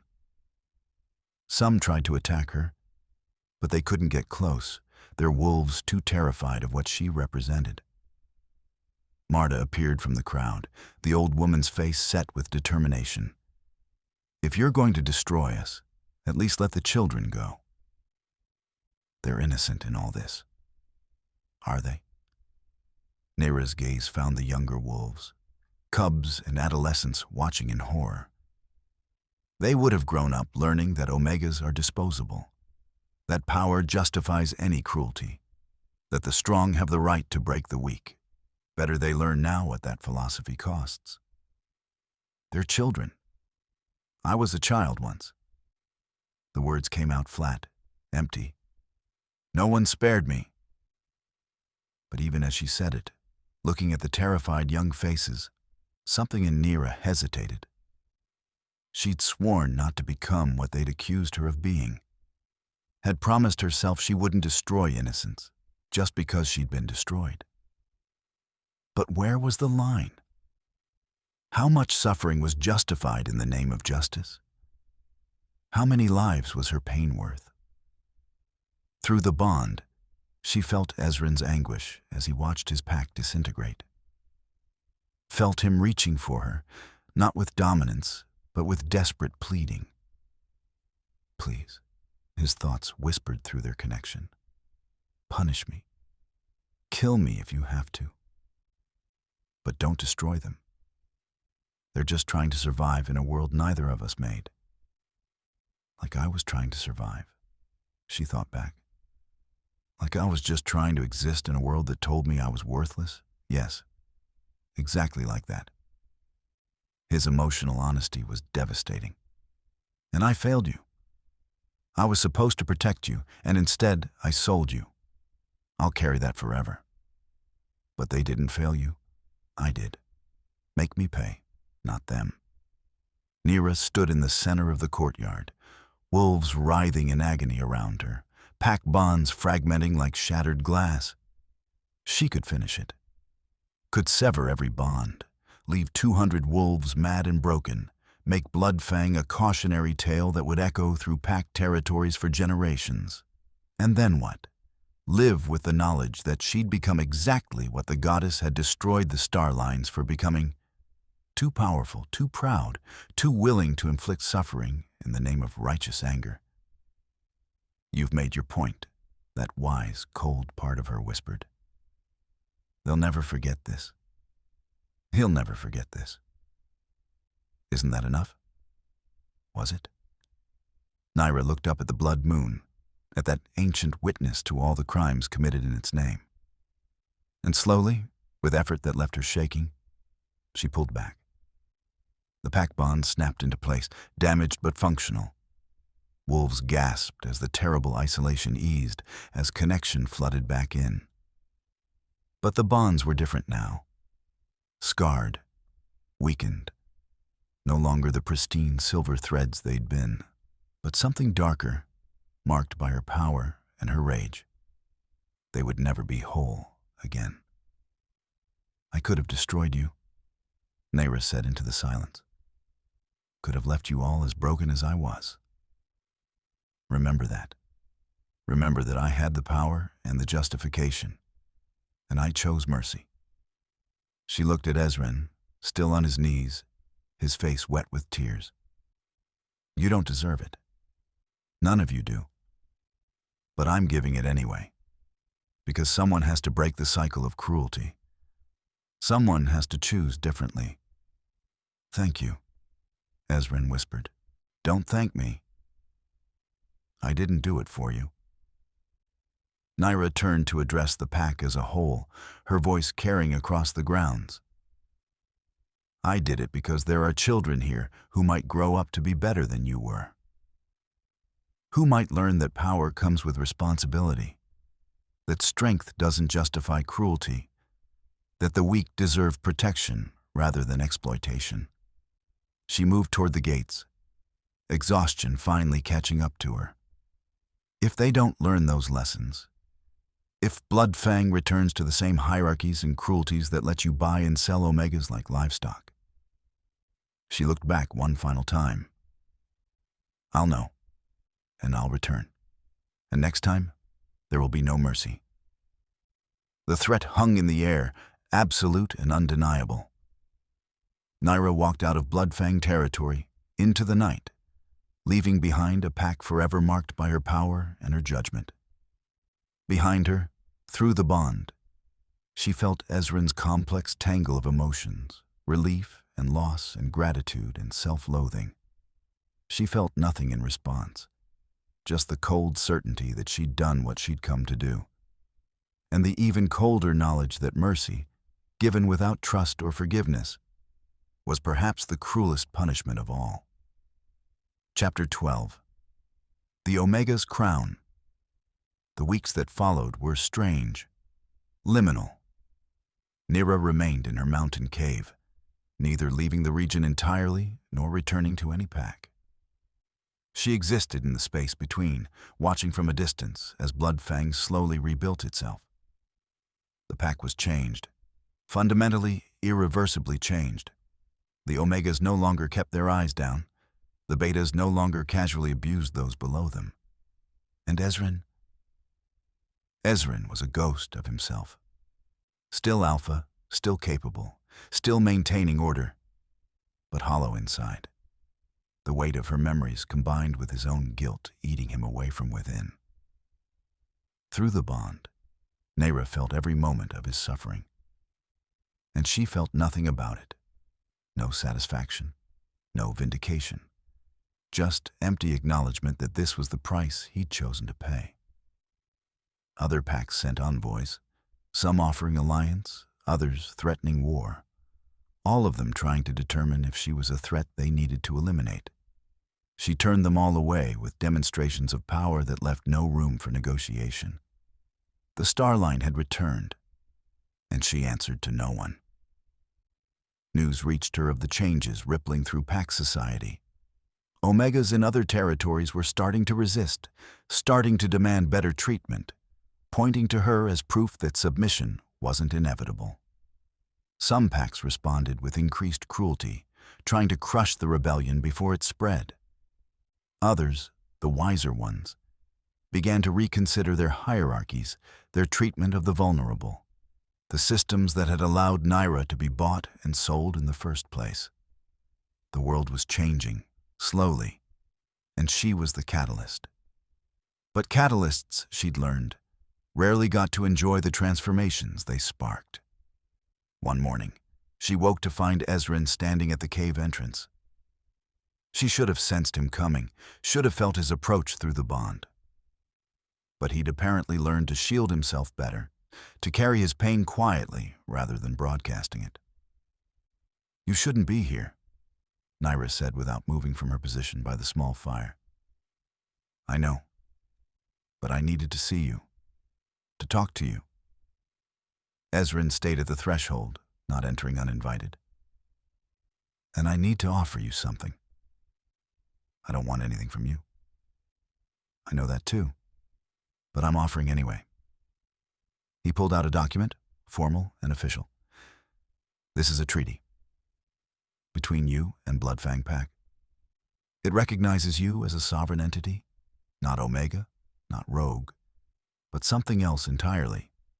It guarantees you safe passage through our territory, resources if you need them, and most importantly, it forbids any pack under our influence from ever buying or selling Omegas again." That got her attention. She stood slowly, moved to the entrance. "Why?" "Because you were right. About everything. The hierarchy, the cruelty, the casual brutality we told ourselves was just pack law." Ezran's face was haggard, aged beyond his years. "I can't undo what I did to you. Can't erase the harm or give you back what I took. But I can make sure it doesn't happen to anyone else." Lyra took the document, scanned it with the literacy she'd taught herself over years of sparse education. It was genuine, a complete reformation of Bloodfang's Omega policies, backed by pack law and blood oath. "Other packs won't follow this," she said. "Some will. The ones smart enough to see which way the wind is blowing, and the others." Ezran met her eyes. "The others will learn, from you or from reality, but they'll learn." Silence fell between them, heavy with everything unsaid. "I loved you," Ezran said quietly. "Not well. Not right. But I did love you, in my broken, possessive way. And I'm sorry that my love looked like chains." Lyra studied him. This alpha who had bought her, burned her, claimed her, betrayed her, who carried her pain now like penance, who was trying, in his inadequate way, to be better. "I don't forgive you," she said finally. "I know. I don't forgive me either. But I acknowledge what you're trying to do here." She held up the treaty. "This matters. Not for me. I'm beyond pack law now, but for the others who come after. That's all I can hope for." Ezran took a step back, preparing to leave. "Where will you go?" "What will you do?" Lyra looked out at the mountains, at the territory spreading beyond, at a world that had tried to break her and failed. "I don't know," she admitted. "I've spent my whole life just trying to survive. I don't know what it means to actually live. Figure it out." And for the first time since she'd known him, Ezran's smile held genuine warmth instead of possession. "You're free now. Truly free. No alpha to command you, no pack to contain you. The whole world is yours." He left, and Lyra stood at the cave entrance, watching the sun rise over territories that had once been her entire world, but now seemed impossibly small. She thought about the other Starlines, the ones in her dreams who had called her sister, who had been proud and powerful and ultimately destroyed by their own arrogance. She wouldn't make their mistake, wouldn't use her power to dominate or control. But she wouldn't be powerless either, wouldn't let the world grind her down into nothing. She would be something else, something new, a Starline who chose mercy without weakness, who demanded respect without requiring submission, who proved that power and compassion weren't mutually exclusive. It wouldn't be easy. The world wasn't designed for wolves like her, too strong to break, too principled to corrupt, too free to chain. But easy had never been her destiny anyway. Lyra packed her few belongings, extinguished the fire, and took one last look at Bloodfang territory. Somewhere down there, Ezran would spend the rest of his life trying to be worthy of the mercy she'd shown. Would carry her pain as penance, her memories as reminder, her judgment as the only law that truly mattered. She felt nothing about it. Not satisfaction, not vindication, not even pity. Just the cold certainty that the scales, if not balanced, were at least acknowledged. She turned her face north, toward territories unknown, toward a future she'd build with her own hands. And for the first time in her life, under the pale morning sun that held no judgment and offered no guidance, Lyra smiled. It was a small thing, that smile. Uncertain and unpracticed. But it was hers, and that was enough. Final line, and for the first time under the rising sun, she was nameless, packless, and utterly, terrifyingly free. Epilogue. The monster they made. 1 year later, Ezran stood on the northern border of Bloodfang territory, watching snow fall in silent curtains. A year since Lyra had walked away, a year since she'd shown mercy he didn't deserve. A year of carrying the weight of her pain combined with his own guilt, every moment a reminder of his failures. The pack had survived. Changed, but survived. Omegas now had rights, protections, voices in pack councils. The buying and selling of wolves was forbidden under blood oath. And word had spread. Other packs, inspired or shamed by Bloodfang's example, were beginning to reform. It wasn't enough. Would never be enough. But it was something. Through the bond, that permanent tether connecting them, Ezran could feel Lyra. Distant but present, her emotions no longer completely walled off, but deliberately shared. Letting him feel her freedom, her slow healing, her cautious exploration of what it meant to actually live rather than just survive. She was in the north, he knew. Had heard rumors of a pale-eyed wolf who mediated disputes between territories, who offered protection to rogues and outcasts, who built something new from the broken pieces of the old system. They called her different names in different regions. The Last Starline, the Omega Queen, the Moonsworn. But Ezran knew her simply as Lyra, the wolf he'd failed in every possible way, who had somehow survived his cruelty and become something beyond his comprehension. Alpha? Marta appeared beside him, wrapped in furs against the cold. The council is waiting. I'll be there. But he didn't move, his eyes still fixed on the northern horizon. You're thinking about her again. I'm always thinking about her. The bond makes sure of that. Ezran's hand touched his throat, where the claiming mark had faded to a silvery scar. She made sure I'd never forget. Is that really such a bad thing? Marta's voice was gentle. To remember what your choices cost?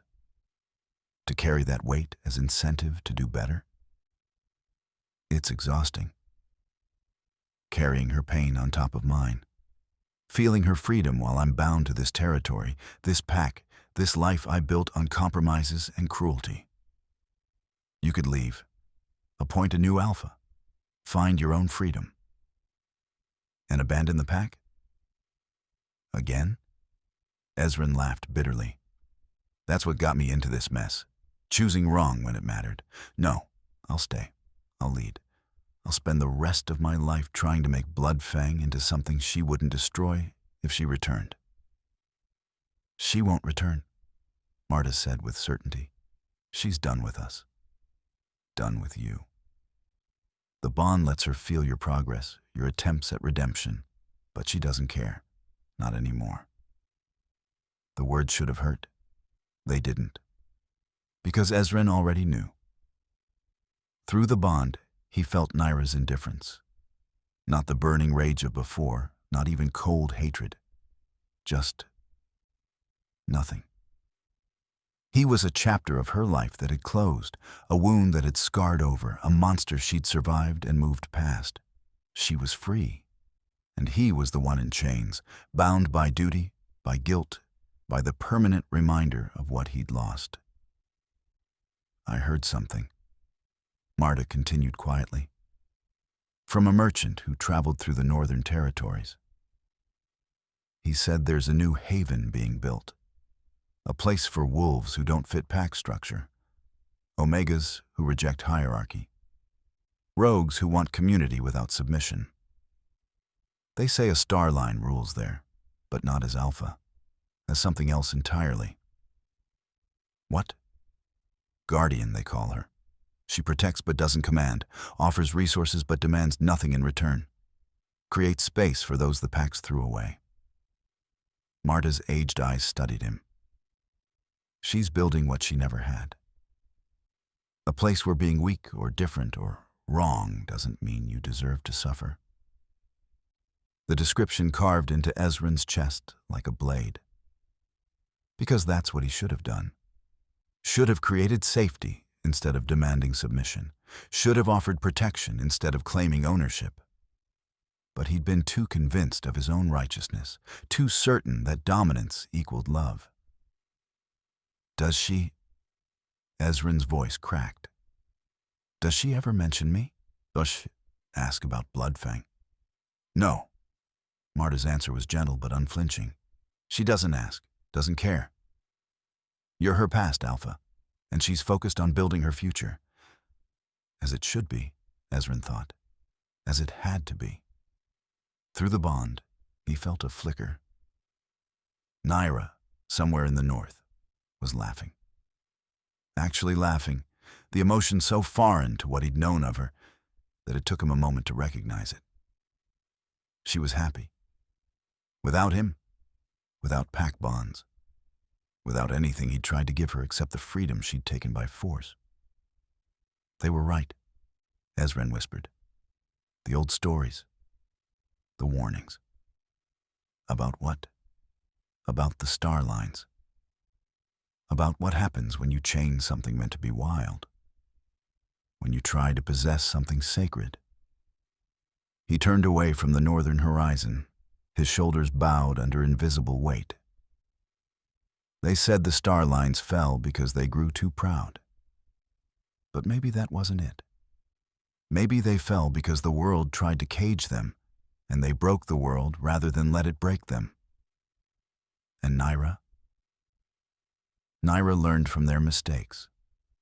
She broke free without becoming what they feared, showed mercy when power would have been easier, walked away when revenge would have been justified.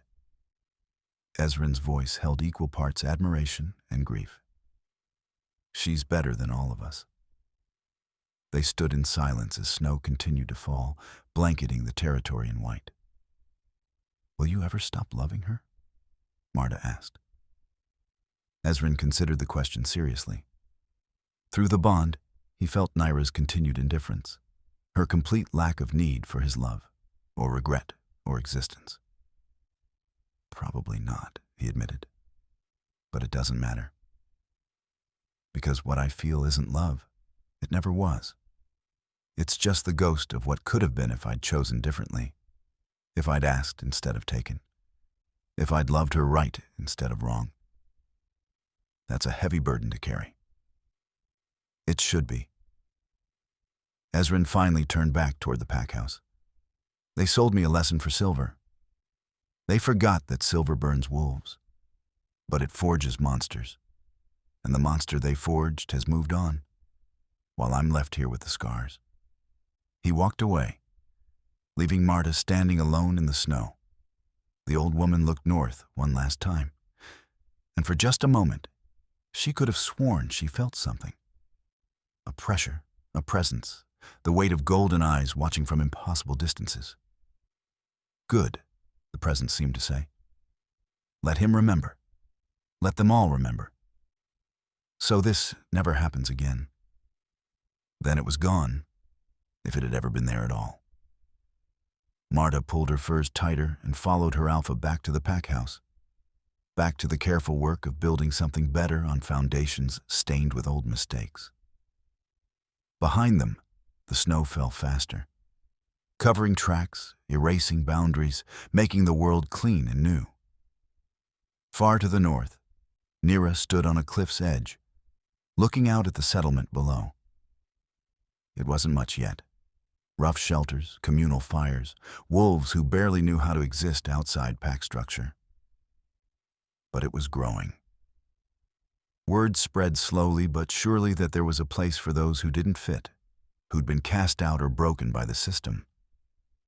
A place where being Omega didn't mean being owned, where being rogue didn't mean being hunted, where being different wasn't a death sentence. She'd named it Haven. Because what else would you call a place built from the ashes of everything the packs had taught her to hate? Through the bond, that permanent reminder of Ezran's worst decision, she felt his grief, his regret, his endless attempts to atone. She felt nothing in response. Not forgiveness. She would never forgive him. But not hatred either. Hatred required caring, and she'd moved past caring about Alpha Ezran of Bloodfang Pack. He was just there. A distant presence, a weight she carried but no longer struggled against. Lyra? A young voice behind her, one of the new arrivals, a barely adult Omega, who'd fled a pack that tried to force-mate her. The Council wants to know if we should accept the Silver Peak refugees. There's nearly 40 of them, and we're already stretched thin. Accept them, Lyra said without hesitation. We'll make it work.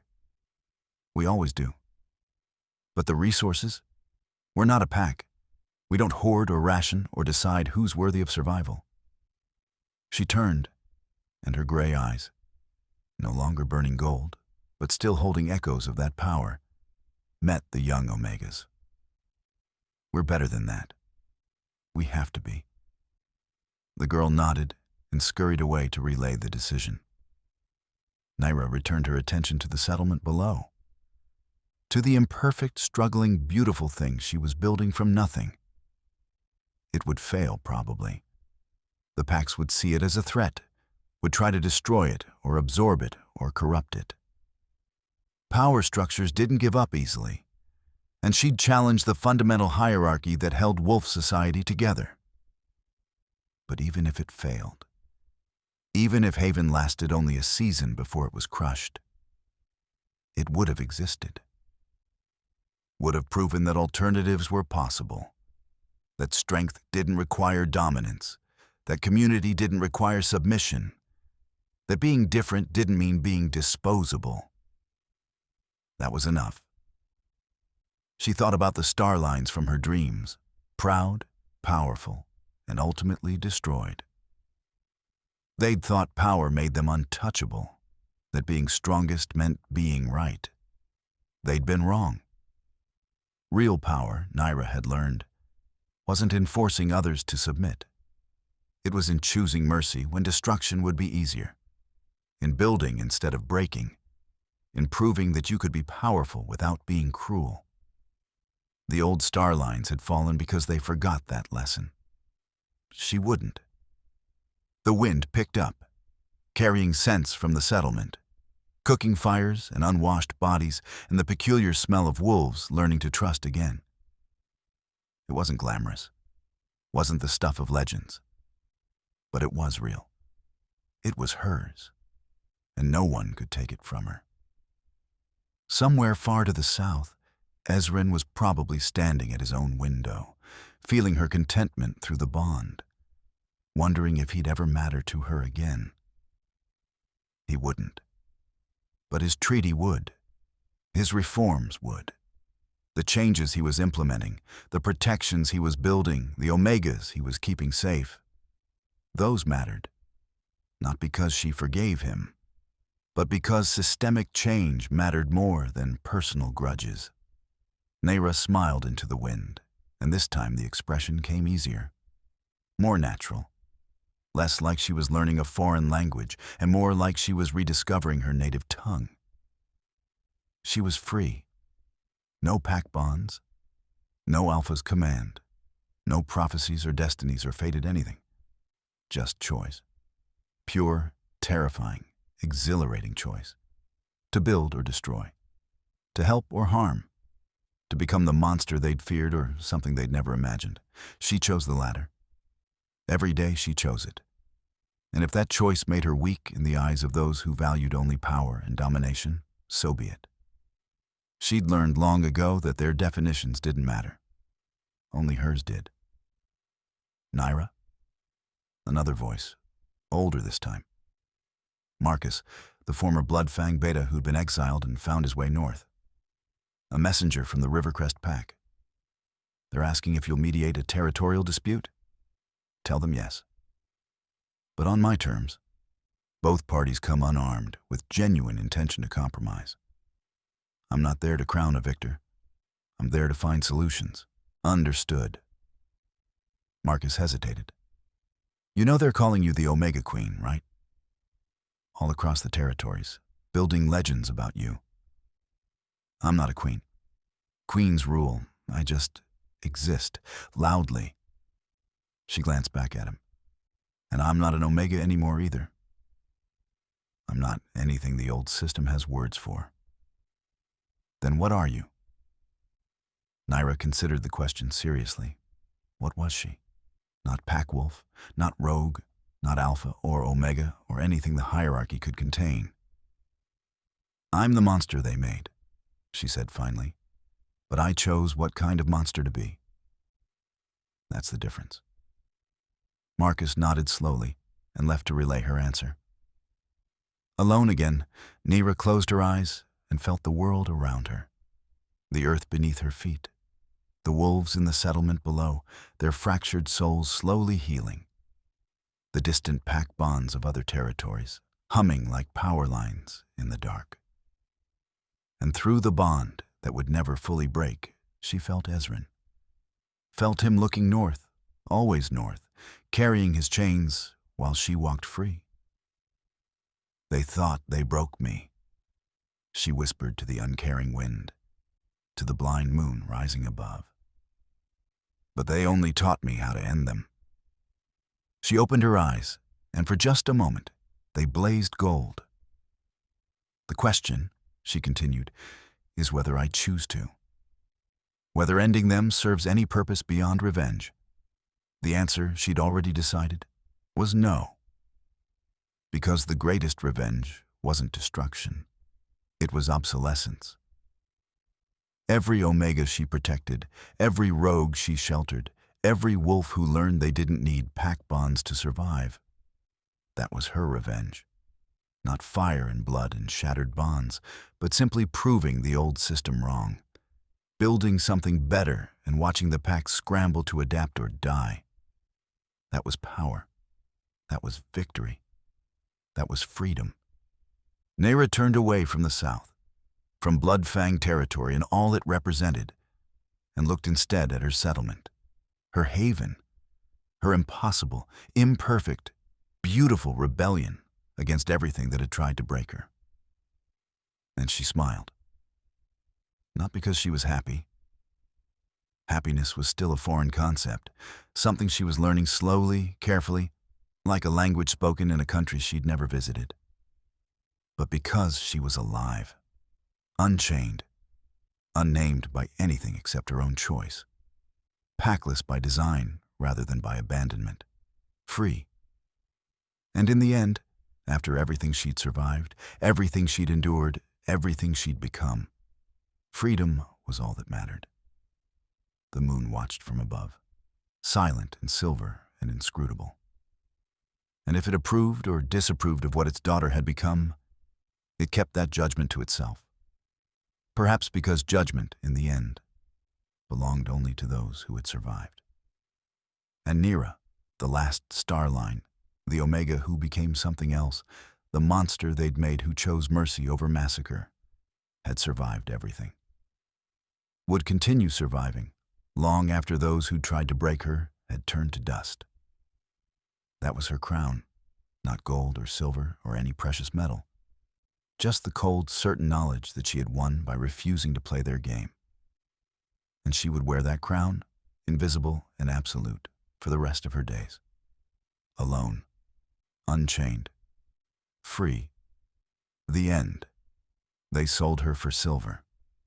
They forgot that silver burns wolves, but it forges monsters. And the monster they forged chose to be better than them all.